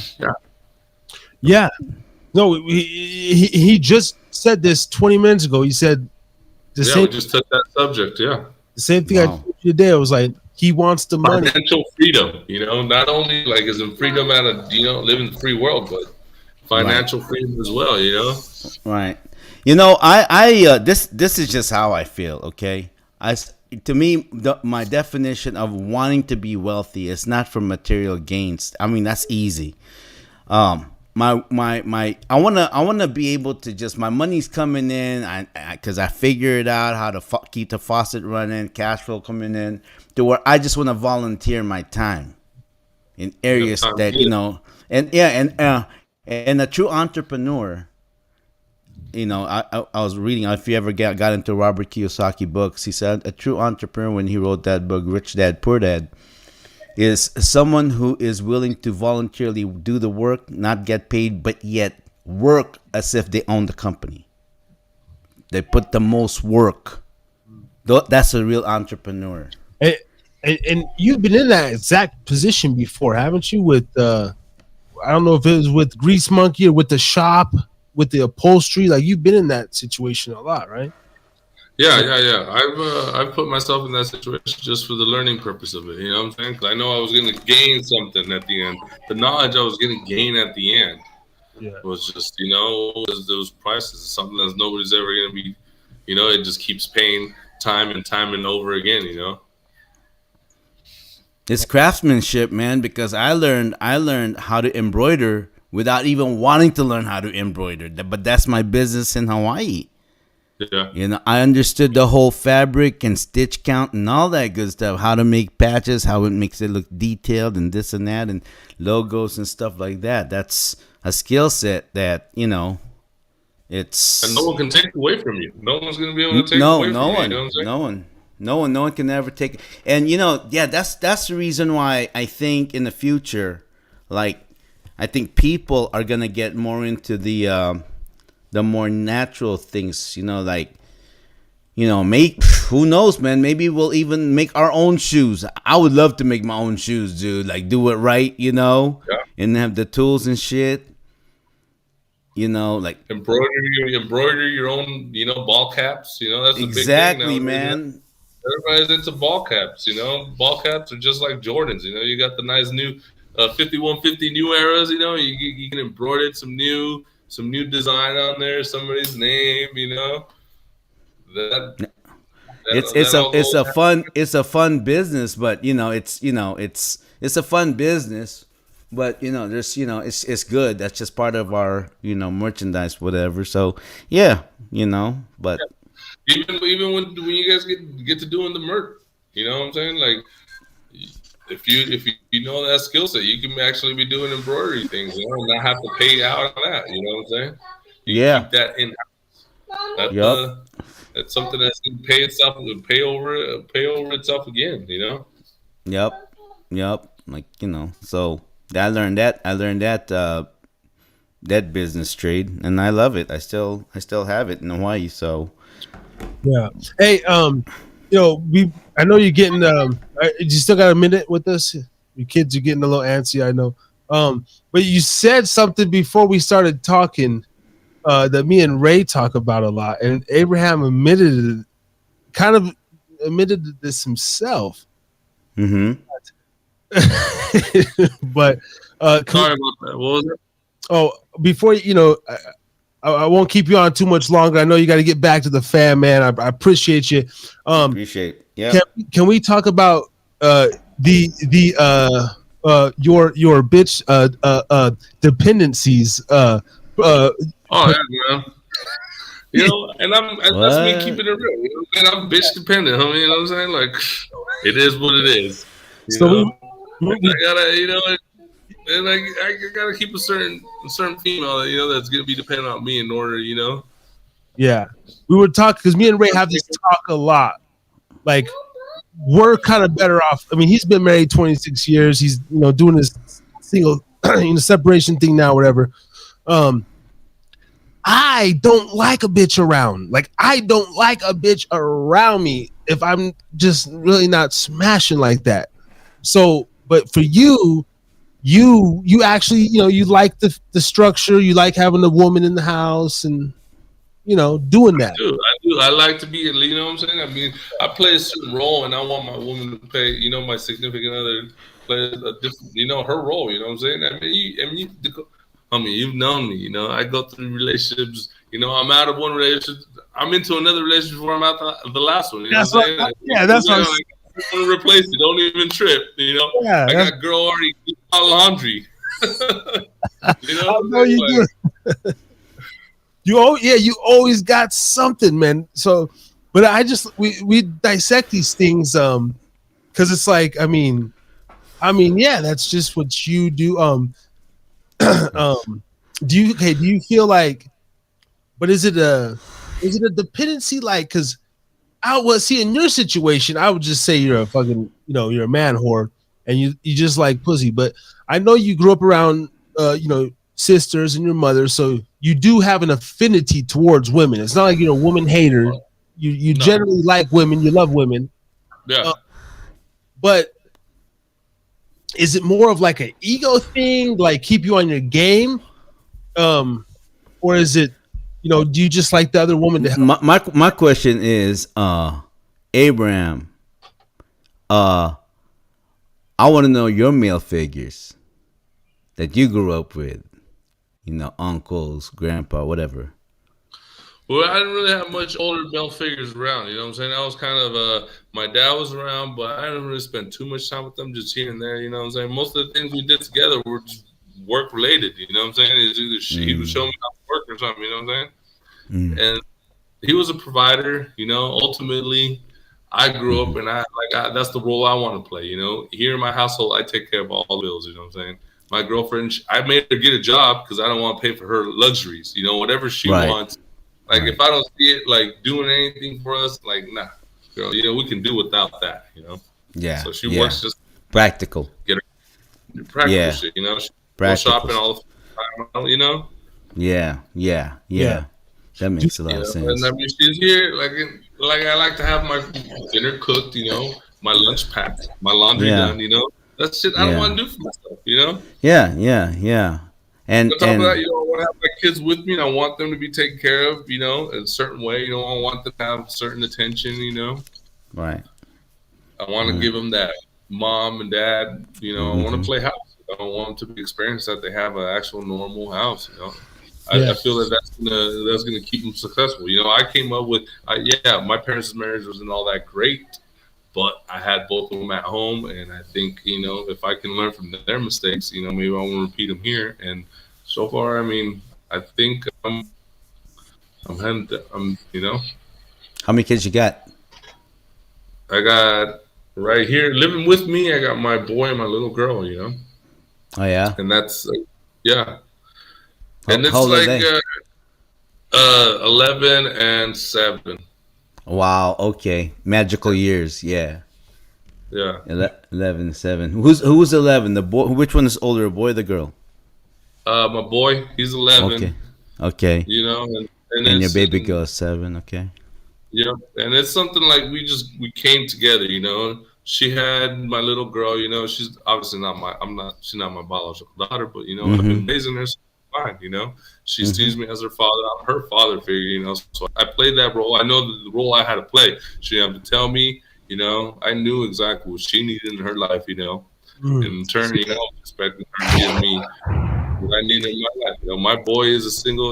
I'm a single dad with my boy, and his mom's not around.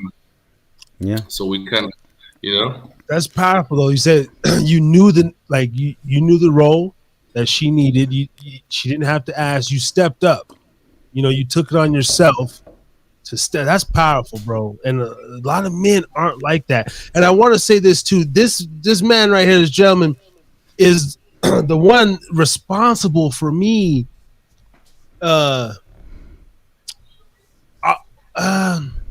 Returning to be in my son's life. When my son's mother was pregnant, things got so bad, I got so scared and bitchified. I packed my shit and was gonna head to Reno and basically just not even be a part of my kid's life for like a minute.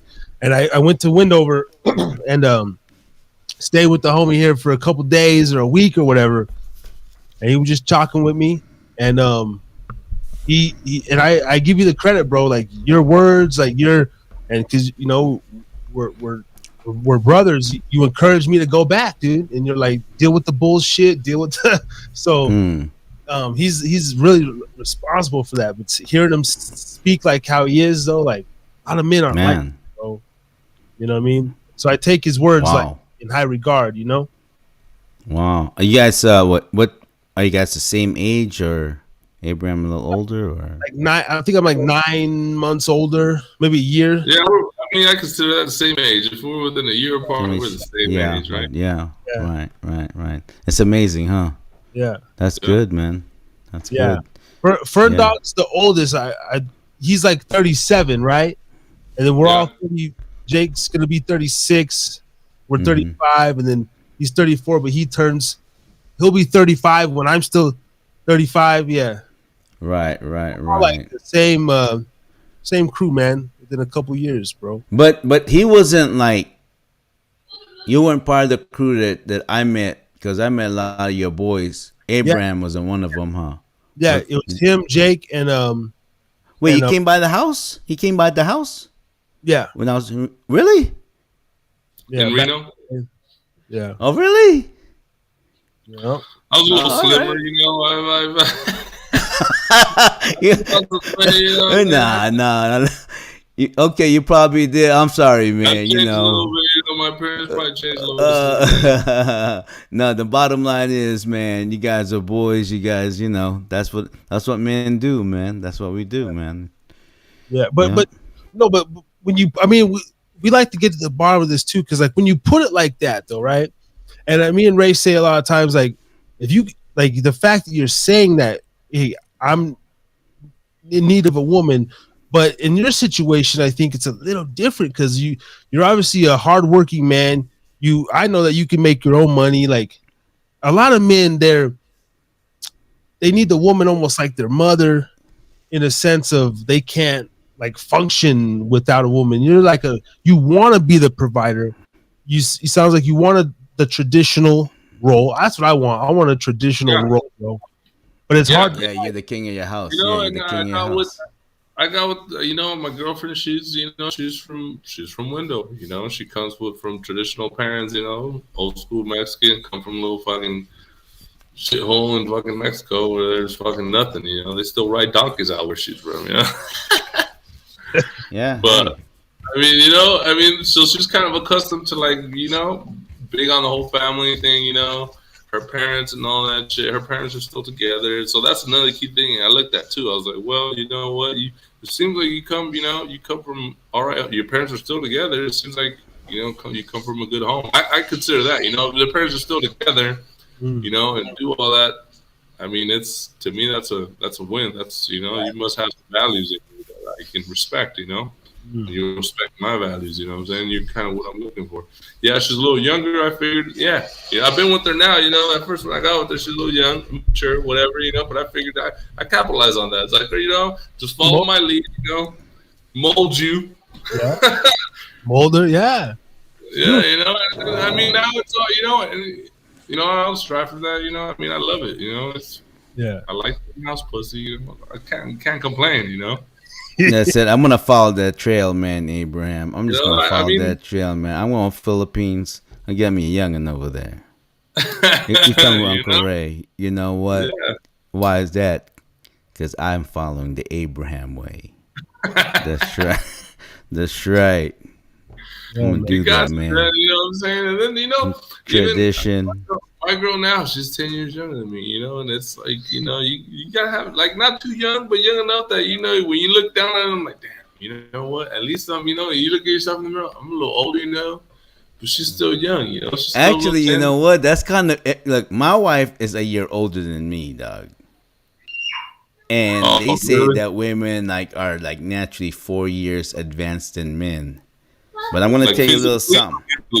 They're supposed to be 4 years, but the reason why is because when women are born, their brain is already put together. When men are born, our brain is not together yet. That's why we're like gorillas. Women, when they're born, but when they get older, it starts separating. For us men, the older we get, it starts connecting. Right. Things start clicking, right? So with you, what happens, you being 10 years older than your girl, look at it mathematically, G. Yeah. Oh, okay, by the time you flip 46, she'll be 36. Still good, bro. Right. Still good. Right. No, I'm jealous of your ass, man. Get out of here, man. Shit. Get the fuck out of here, Abraham. Man. Ray, you still young. Me jealous. Ray, Fuck that, Ray, man. you You're making me still jealous, man. young. Fuck Ray, this shit. Fuck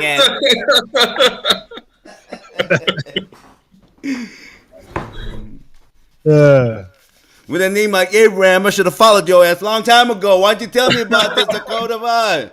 Damn, the man is doing it right. So I'm 55. I get me 45. Okay. You know? Okay. The You get Abraham yourself way. someone in their 40s. If you get yourself somebody in their early 40s, you're winning. You are winning. You know what I'm saying? Because I'm at the point to where it's like, I don't want to get married again, dude. I just want to make money. Yeah. And I want to make money not because I want to floss. I just want to like have fun. You know what I'm saying? You want to have that financial freedom. You know what I'm saying? Yeah, man. Free time for ourselves. I like being crispy, dude. I like being crispy, bro.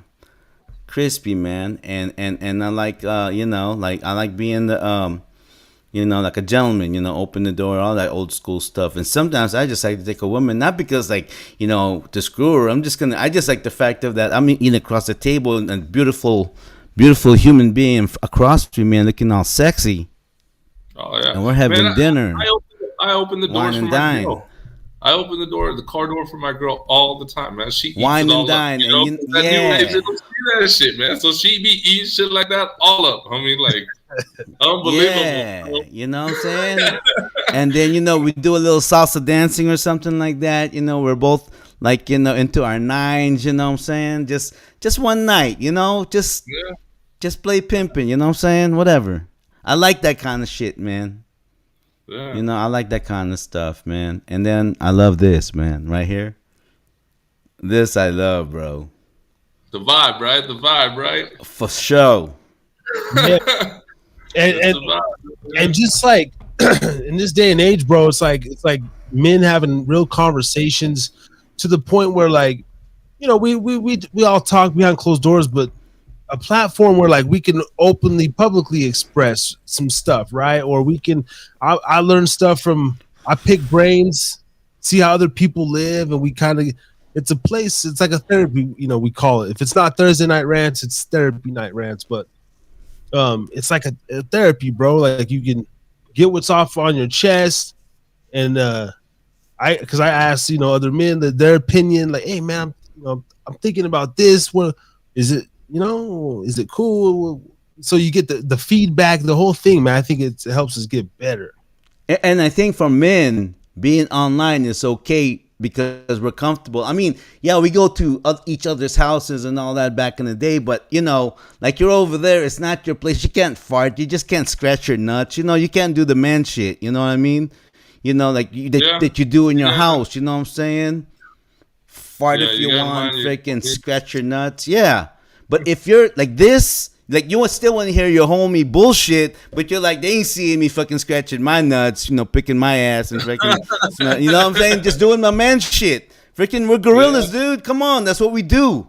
And so it's kind of like having our own space and doing this is cool, which I don't think women can do. Because that's just not, they're not wired for that. No. Men are wired to like this, like, yeah, I'll be watching the game, but I just not gay shit. It's just like I like my homie being neck right there, like hearing me and shit. Like I know he's there. So anything goes down, they're like, they know what's going on. You know what I'm saying? Looking out for each other, that kind of stuff.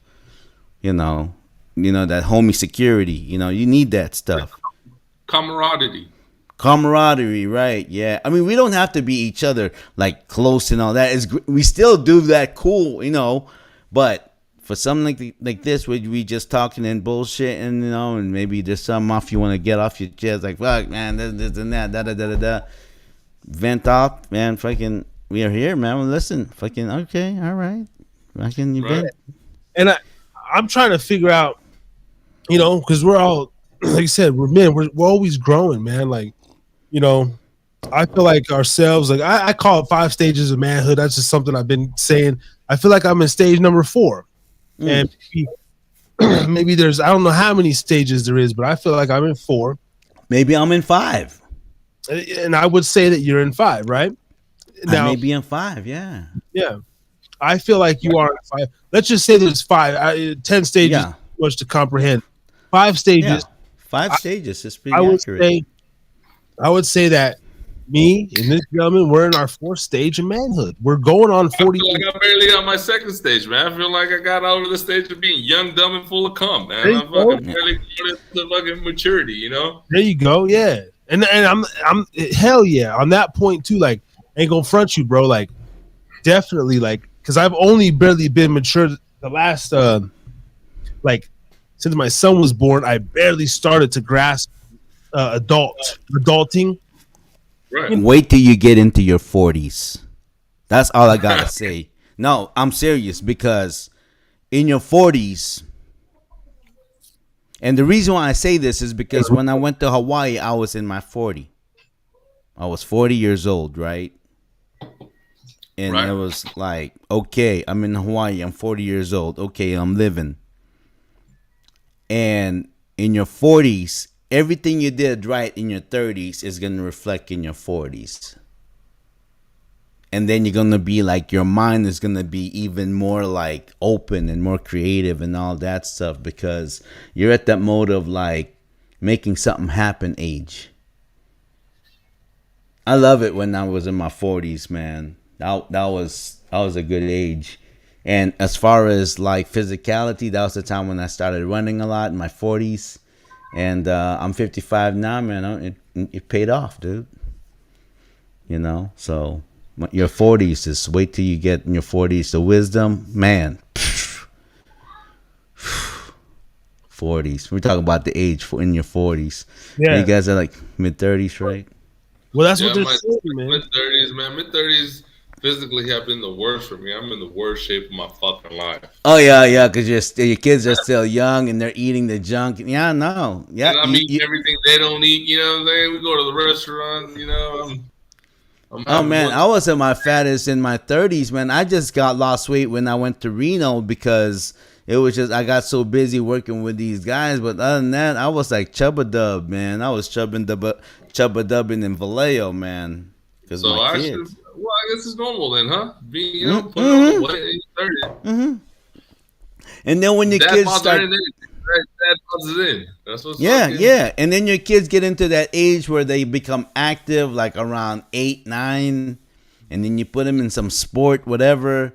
And then you start working out with them and stuff like that. And then now you got to burn your energy and shit like this. It just flows right, dude. Yeah. It just flows right. So, yeah, no, man. Right now, at that age, oh, yeah, I was chubby. I was chubby-dubby. I was happy, though. I definitely, I packed on some weight, too, in the last few years. I was super in pretty good shape when he was born. And then after he was, like, the first year, I had, like, because I had this mindset of, like, oh, I can't be a fat dad. I'm going to be, So the first year, I kept it up. He was sleeping a lot. And then, yeah, like, year 2 to 5, it was just like,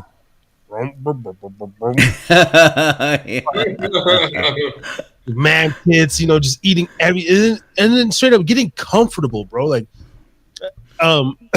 like really, I'm glad to hear you enjoy being a family, bro, being at home, and if I can get over my stuff, whatever, I would love to be a family again, bro. I truly want to raise my kid under the same fucking roof. It irritates me that he's not under my absolute 24/7 protection.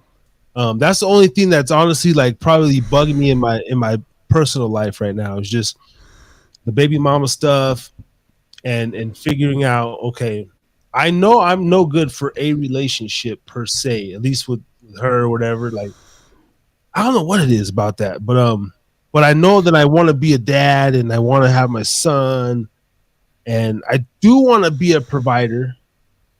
But there's like, I don't know, there's this other thing I need to get over. But I don't know where I was going on that. I went on a tangent. But you have to figure it out. just gotta figure it out, man. Like, Yeah, that's all. Just I gotta mean, figure it out. yeah. Like, Yeah. there's something there though, man. There's something there to a true man, bro. Like I sometimes I don't really feel complete, bro. And I think that's why I'm doing 2 shows. Like I did a show last night, tonight. My son's not with me, bro. I usually always have my kid on certain days, and but this week it's off. And when I don't have him, I'm like, okay. I just go back into this like kind of like it's not good. It's kind of like a fucked up mind state. I just want to do stuff. I want to get into shit, and I start thinking about smoking dope and shit like that again. I really do. Not that I can't get it. I don't know where to get it, but like if I don't have my kid around and to keep me focused, like in work, I mean, I'd be editing all day, but at a certain point, I'm like, damn, like taking him to the practice or a park or, you know, just reading books. Like I need that structure, dude. I really do. Yeah. Hey, you know what? Yeah, it's I hear you, homie. I hear you. You know. Yeah. Yeah. Because me and Riley. If it's just me and Riley, I mean, if it was just you and your boy, it'd be hard to keep structure too, man. You know what I'm saying? There has to be like a mother figure there to crack the whip, you know? Because when it was just being Riley, man, running amok, you know? I mean, now when he got so accustomed that me and him would be alone, he likes to come over here and bullshit with the guys. Like if he's, you know, he's one of my age, you know? And it's just, you know, hard. It's kind of hard to break from those habits, you know? And let them know, hey, you're still a kid. You know, you got to be respectful in certain ways, you know? You got to be polite. Because around the guys, man, there's not really too much common courtesy, you know? We're cracking jokes, talking shit and whatnot, you know? And it's hard, you know? You got to set your boundaries. Setting boundaries that, you know, when there's no structure like that, you know? And it's just dad single, you know what I'm saying? You see dad fucking hooking up with this broad, that broad, you know what I'm saying? Yeah, you got a point there. That's true. It's like you don't know, but they're watching every single move that you do. Yeah. That's one thing I've managed to keep away. Like I don't do none of my stuff when he's around. Like I don't want my son to see me with any other woman, at least yet. You know, it's only been like 2 years. Like so I haven't brought any other. I mean, and if I have, you know, he hasn't seen him. Like I keep it so he don't see him. But you know, but I, at the same time, like I don't. There's nobody. You don't expose him to that. Yeah, nothing. Like he just think me and his mom. I just tell him, man, me and mom just. It's weird being an adult, son. I still love your mom. I love you. She loves you. You're so loved, bro. I said it's just. I said adults are just do crazy things, man. I said sometimes daddies and mommies they can't really live together all the time. I said you know, it's you want to live together, but sometimes it's just tough, you know. And I kind of just leave it at that. I'm like, just I'll tell you more when you're older, motherfucker. You know. Yeah. But he's such a happy kid, though. He really is. I'm lucky, at least now, bro. But I don't know, man. I want to go back to the you put up with so much on the other side of it's like what you want. Like you love. I just can't get past dealing with another woman's shit all the time to where like I literally get tired of the voice and the little nagging and just the sometimes I just walk. Always gonna nag. I mean, whether it's you got him for one night, you know what I'm saying? Even a hooker you fucking pay, she's gonna fucking nag about something. Well, you know what I'm saying? But to me, that's you know, it's like better. It's quicker. You don't have to. It's like the constant like maybe day in day out stuff. The question is, does it get old? See, that's what it is. You know, does it get old? And you're at the point to where, am I doing this to really because I want to do it, or is it just, you know? Well, see, that's when that's what the whole molding and thing come into place. Because when I met her, she was kind of, this girl, she was kind of all over the place with certain emotions and certain fucking, how do I say, the structure that she had going in her life. So she was always relying on me to tell her what to do. You know what I'm saying?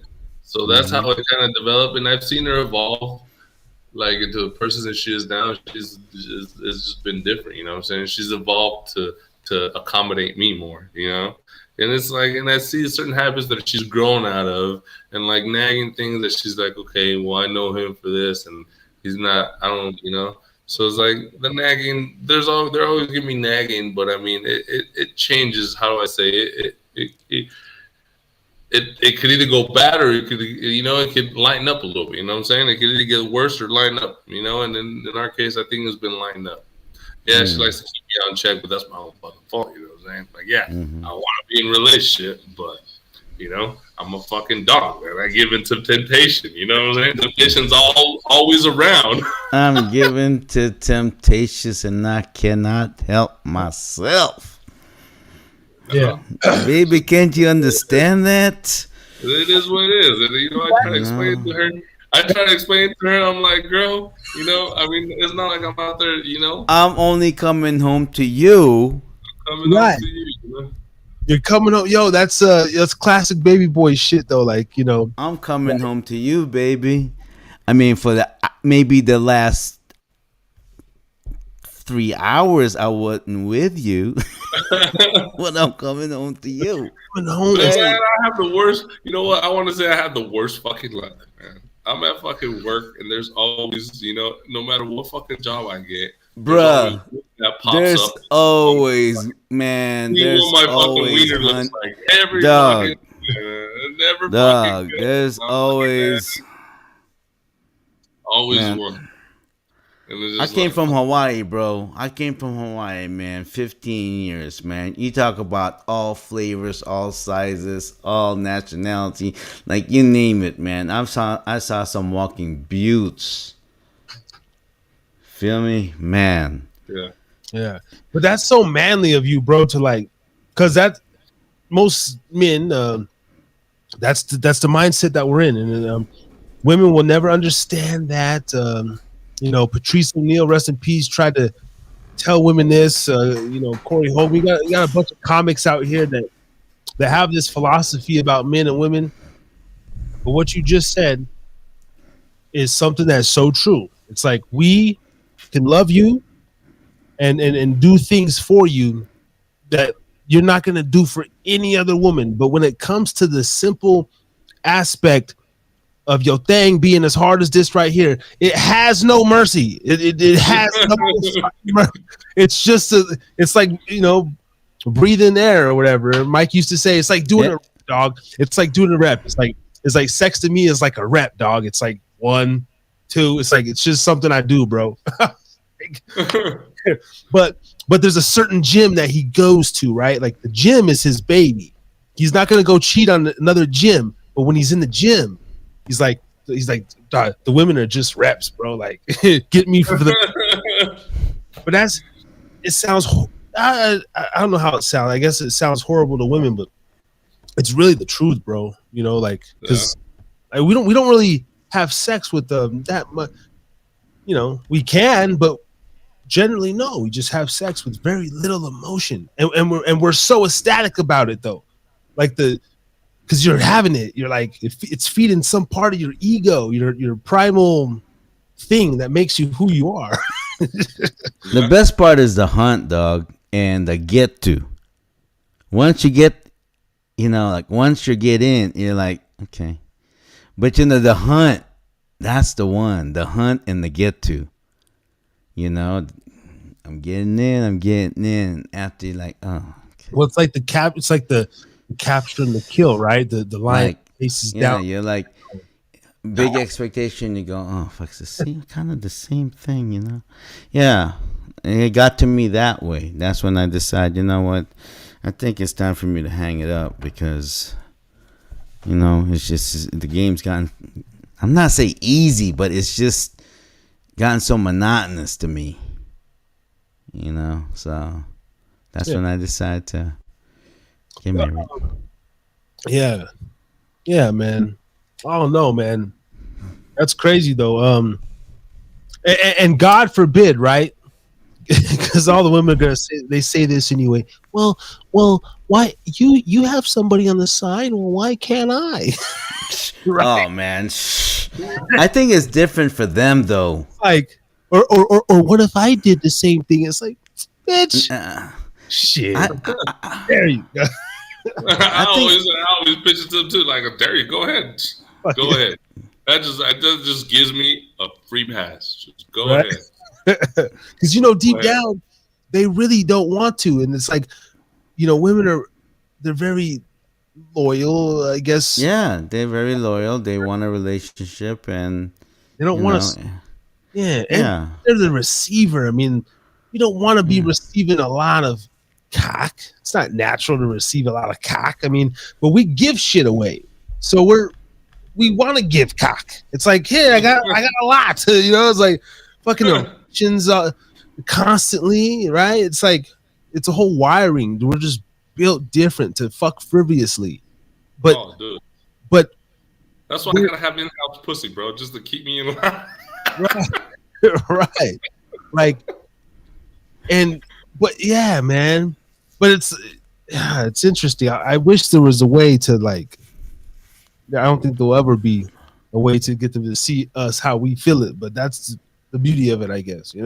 Maybe they already do. They just don't really say much about it. You know what I mean?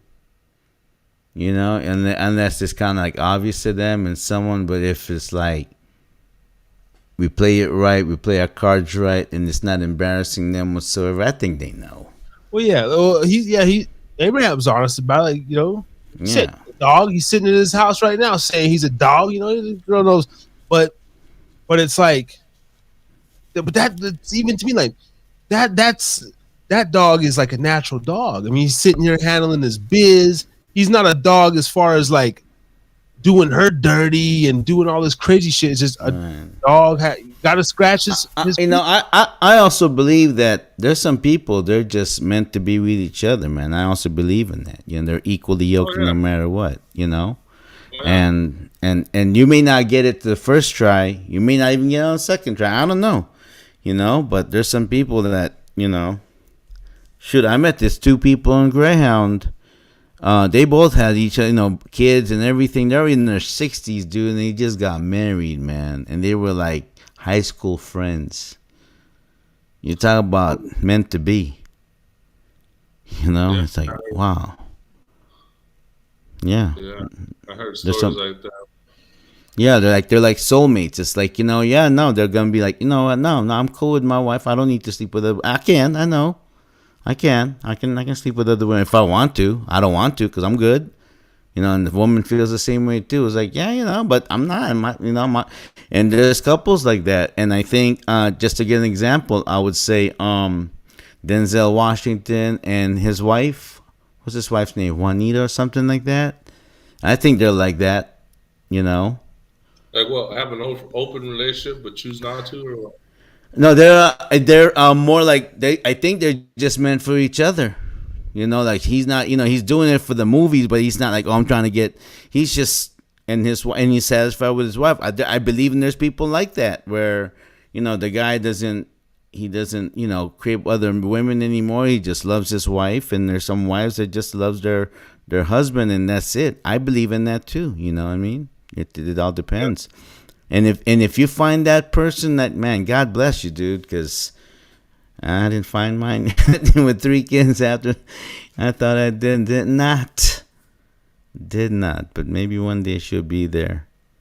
So, but I'll do the 10-year plan like Abraham, 10 years apart, 55, 45. Okay, all right. Downgrade 10 years. Yeah. So far, it's been okay. I mean, it's ups and downs. There's a lot of downs, but I mean, it's just it is what it is, I guess. Yeah, it's just life, I guess. Yeah. Yeah. You do what you can. I don't know, man. It's beautiful though, man. Teach their own. I hope everybody gets what they wish, what they want. I myself, like, I'm still figuring out what the fuck I guess I want. See, before I was really young, like, and I still want pussy just as much as the next man, bro. But but it's not. I don't want in-house pussy just to get like the daily pussy. Like that trade. You want some adventure pussies? Yeah, I just take some Adventure. pussy, just when I Me? You want to fuck now? Here? yeah, just when I get it, like. Okay.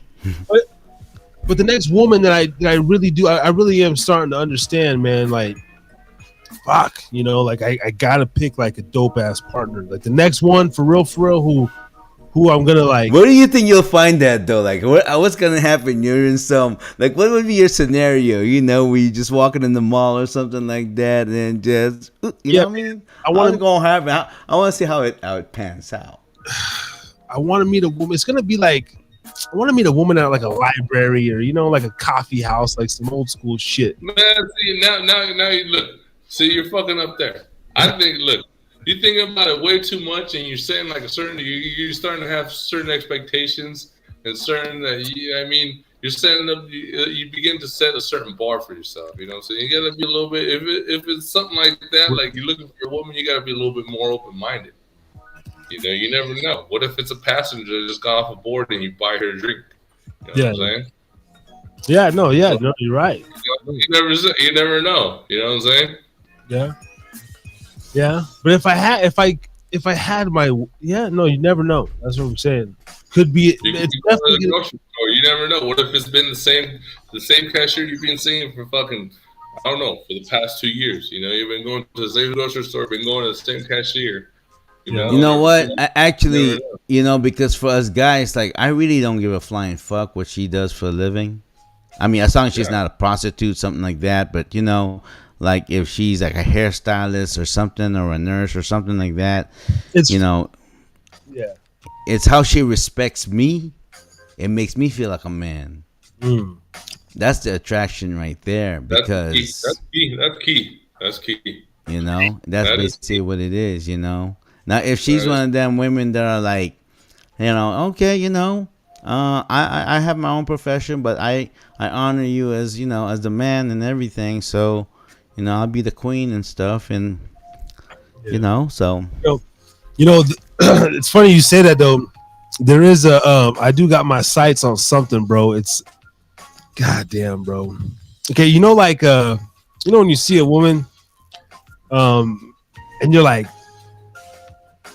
I've been seeing her. She has a kid that goes to my son's school. I see her like every morning, right? When we're dropping our kids off, right?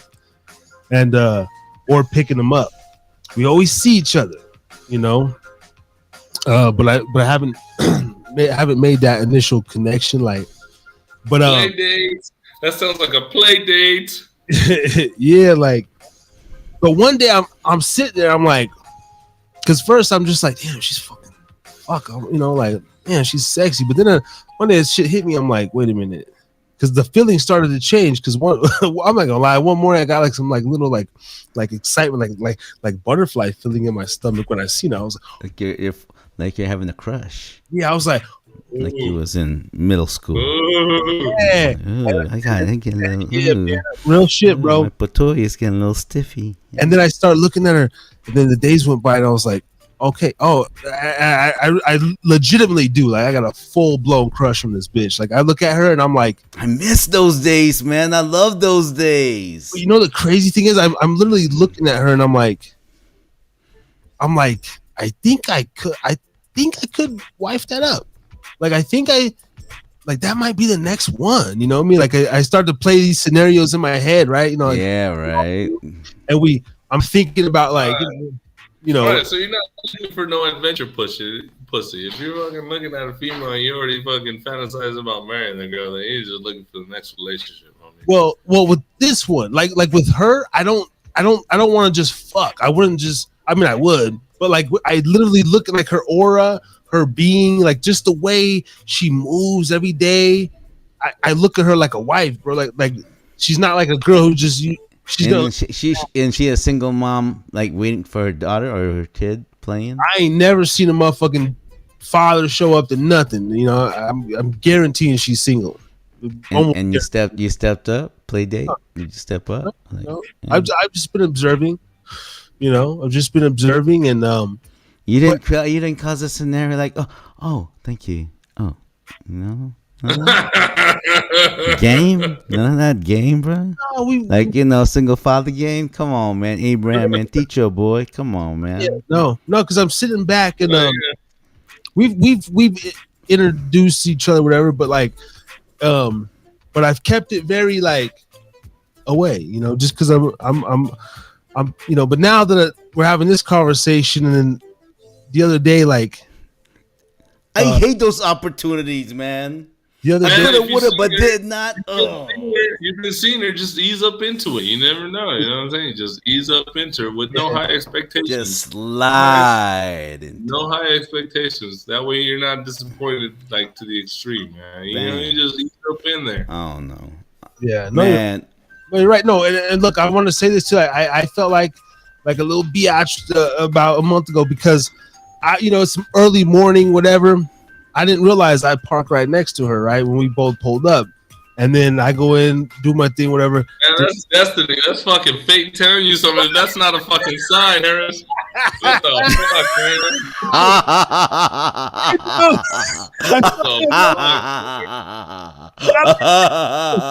I'm letting the one get away. Fuck. I wonder what she's doing right now. Now you know what kind of car she drives, bro. Fucking.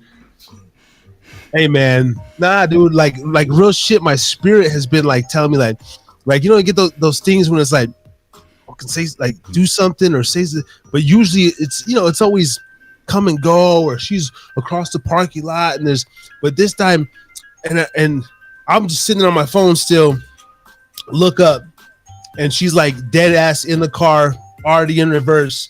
And I do like a smile. We smile at each other, but it was like a see. And then I was sitting there. I was like, and I turned away. I was like, oh, fuck. I was like, God, yeah.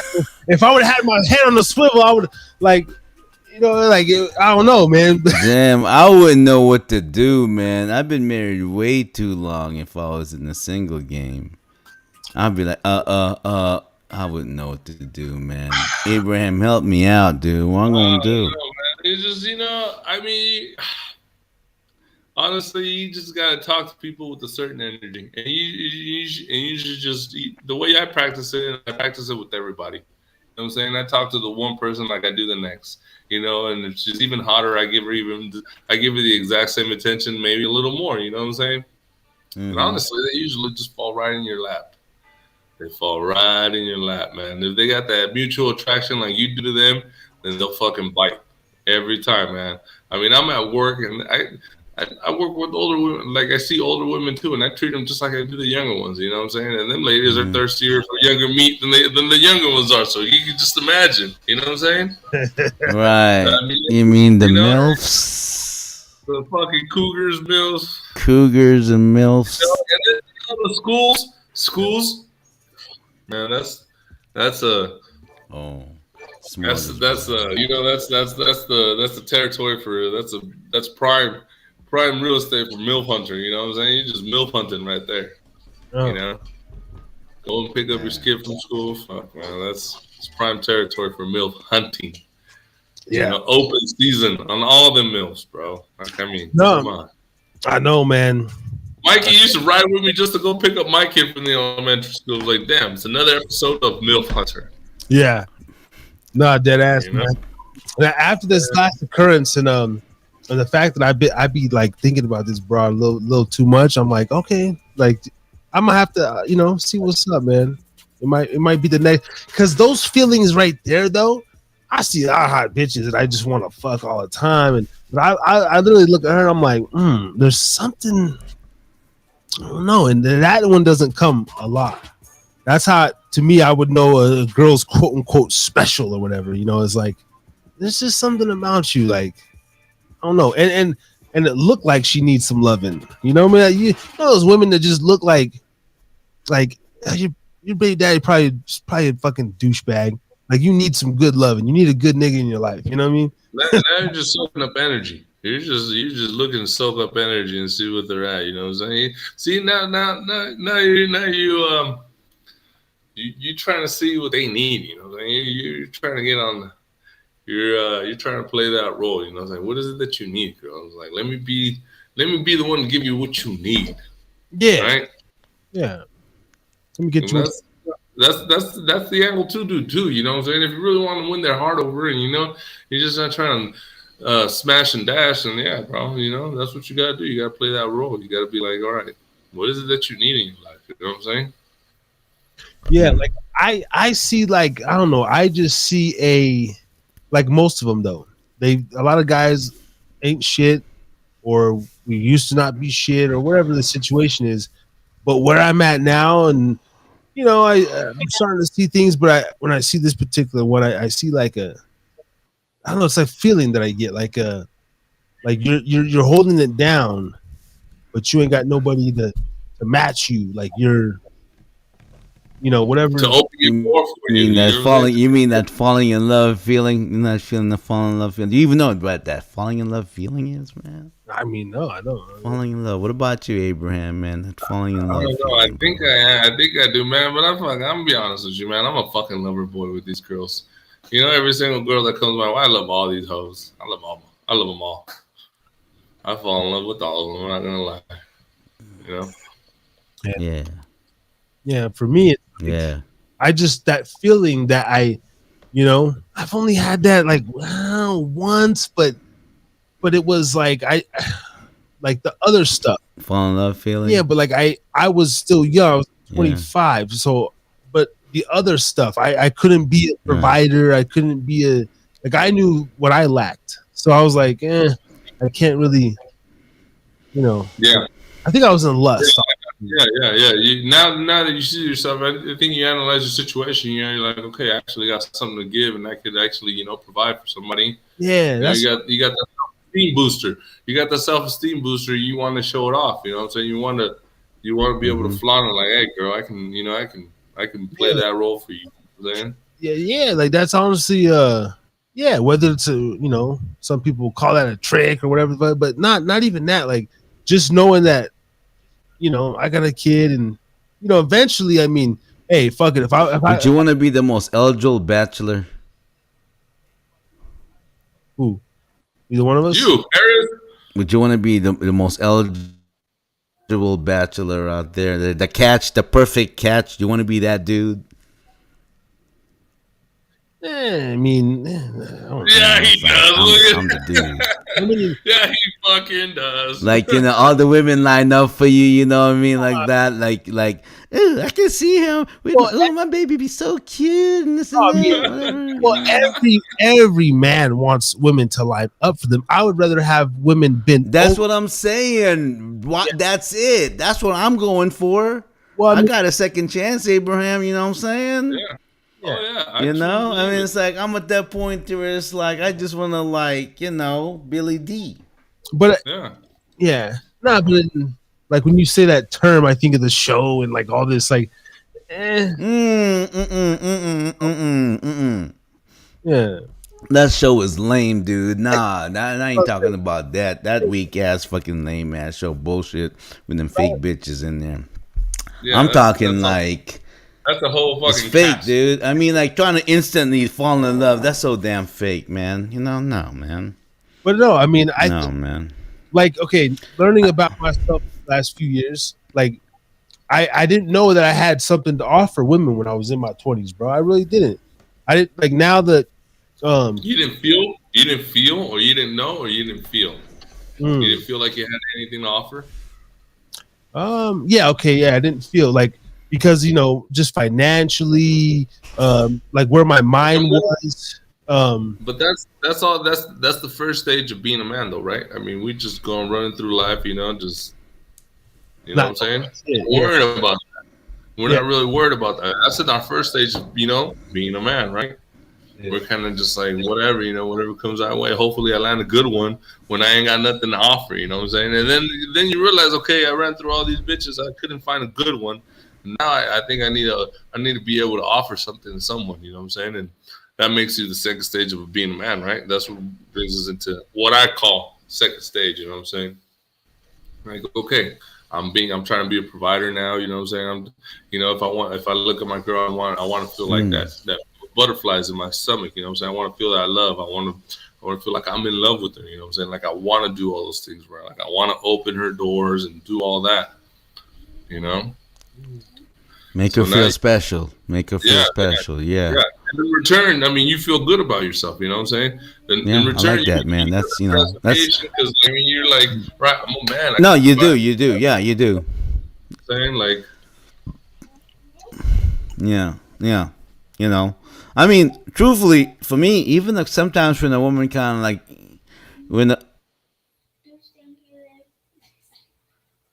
got a little lag on Ray's in there. Audio and everything, huh?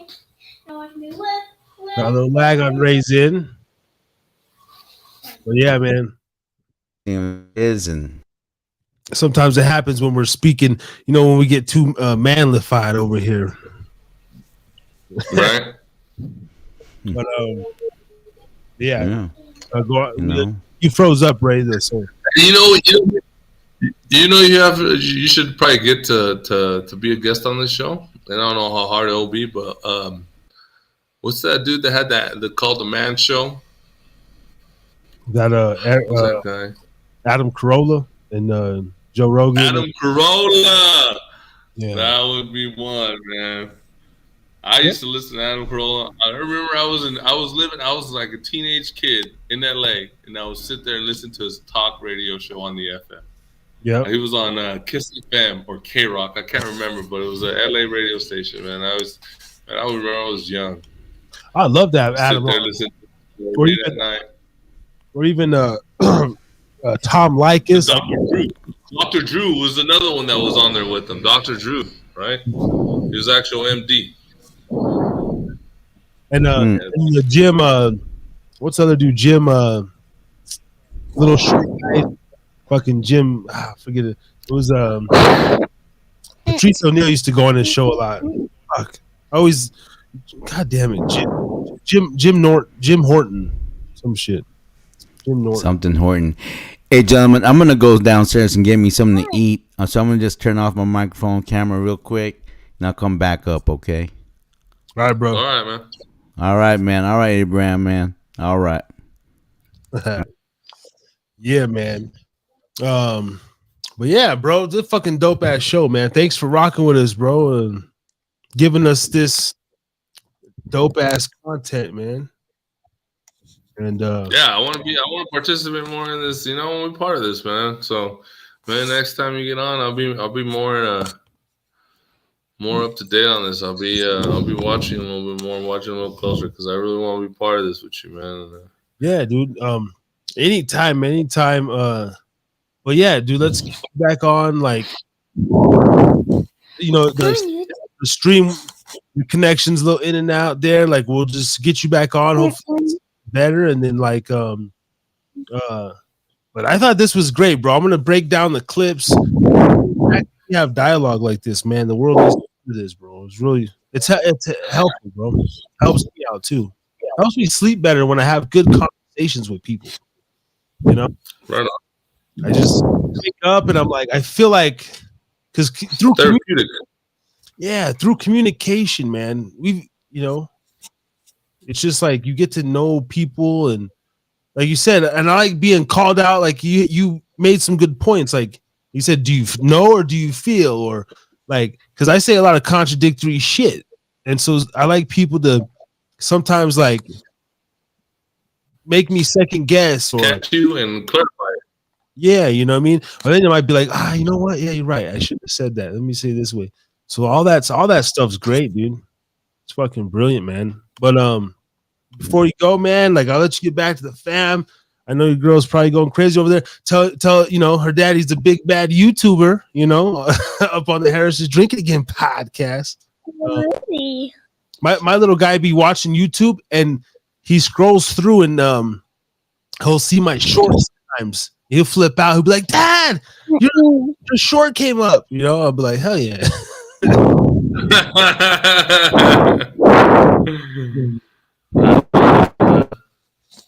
Yeah, man.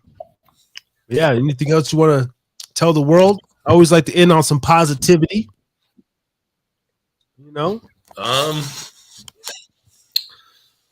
Nah, I guess it's, my simple saying, man, keep on trucking, Gotta keep on keeping on. Nigga. Damn. I should have had a fucking hold on. Let me see if I can pull this up real quick. We need to get your official sound effect is gonna be a fucking diesel horn. Yeah. An air horn. I have an air horn on deck ready to go, but I need an official, like, I got this cheap ass. I got this. Got to keep on keeping on trucking. I need me like an official fucking truck air horn. Oh, it's gonna do an update. But anyway, yeah, next time you come on, I'm gonna have you a fucking official or some truckers in the building. Huh? But hell yeah, man. But I love you, brother, man. I love you too, homie. My brother, my friend, and it's not, ain't gonna stop. I look forward to another 20, 30, 40 year friendship. I want us to be old, bro, like just old and just like still kicking it. Be like, man, you remember this? You remember with our old ass kids? We playing all these episodes, this shit, getting a kick out of them, right? Yeah, man. Showing the great grandkids fucking how we made history, right? Yes, sir, man. And letting them know how we left a little carbon footprint in the world.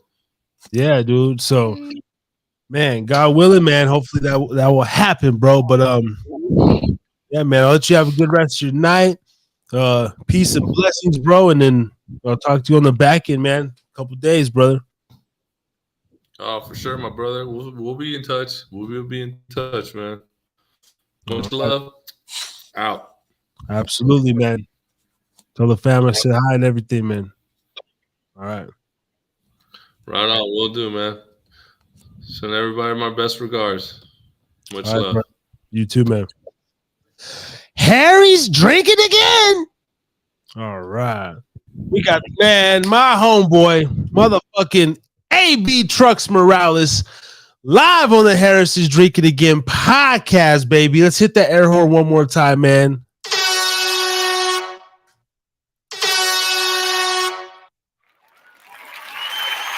Man. And that he's the first homeboy to officially come through and bless us with like over 2 hours of shit, man. Lonzo, you gotta step your punk ass game up. You and your little fucking 5-minute call-ins, man. Mikey, you ain't even never been up on this channel. And Fernie, your fucking connection, your Mexican Wi-Fi connection sucks. So you've never been on the channel. And Jake, well, I don't know. He's like scared of social media, or I don't know what the fuck's going on. But shout out to motherfucking Trucker, man. Beautiful.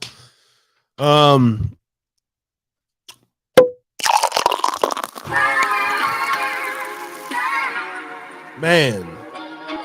So hopefully we got a good story from Abraham. Like I said, this man, he's not trying to promote nothing yet per se. Doesn't have a YouTube channel, not yet, but just a real life story, real life childhood brother talking about his story, trials and tribulations through drugs, the streets, prison, growing up, life, family, his upbringing, foundation, his views on women. You heard it from the horse's mouth, man. His values, different things, man. And if I could highlight all my brothers like that, that shit would be a beautiful thing, man. And give people a chance to see other people in the different light. In a different light. because the world got us confused sometimes, man. You got to get on here and tell it yourself. If I contradict yourself, I'll tell you myself. You know? Still learning, still searching, still asking questions, calling out your own bullshit.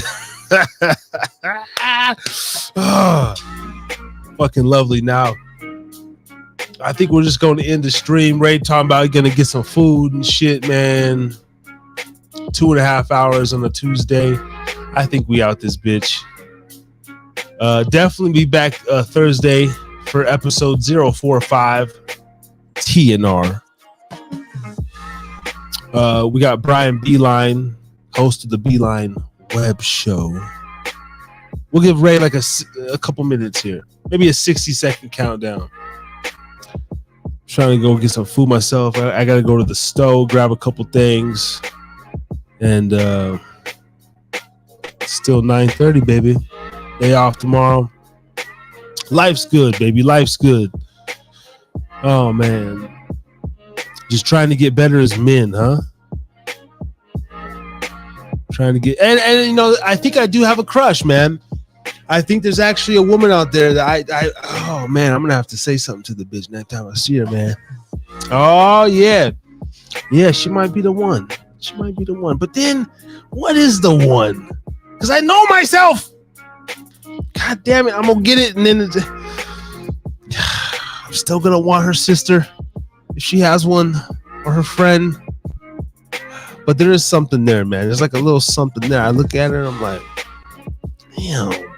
Like the innards tell you. I don't know. You can't explain it. Maybe that's what love is, or lust, or love, or the potential to be something is the ones you can't explain. I had a one night stand recently, a couple of them, and it was just like nothing. It was like drinking water. It was like no fucking no contact afterwards, no nothing. It's just, it was one, it was done. I loved it, but there was nothing there. I did not feel compelled to fucking call or text the morning after. Nothing. And I think one of the bitches deleted me, so she didn't think there was nothing there either. So I ain't gonna lie. No. I felt a little. I was like, wait a minute, bitch, you unfriended me? Ah, damn, cause you know, I put my thing down. I know she was satisfied, so it wasn't that. I was like, okay, but she was a player too, so it is what it is, man. But I might have a little something brewing.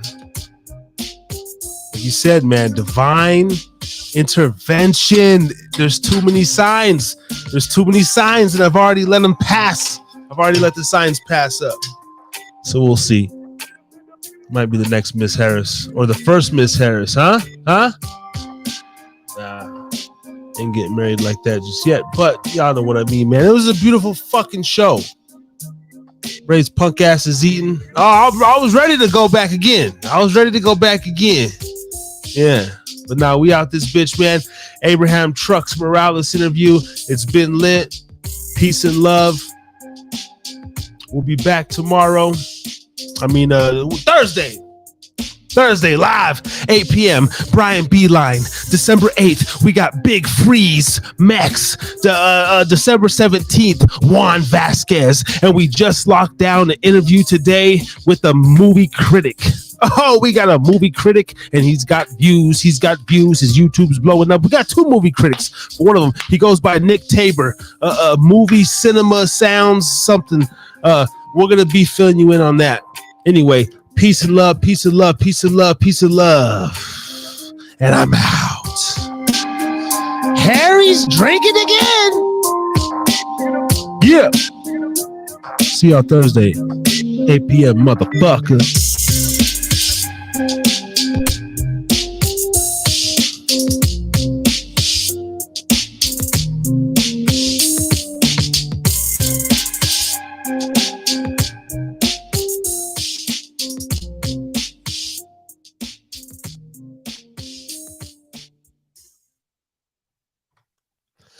Harry's drinking again.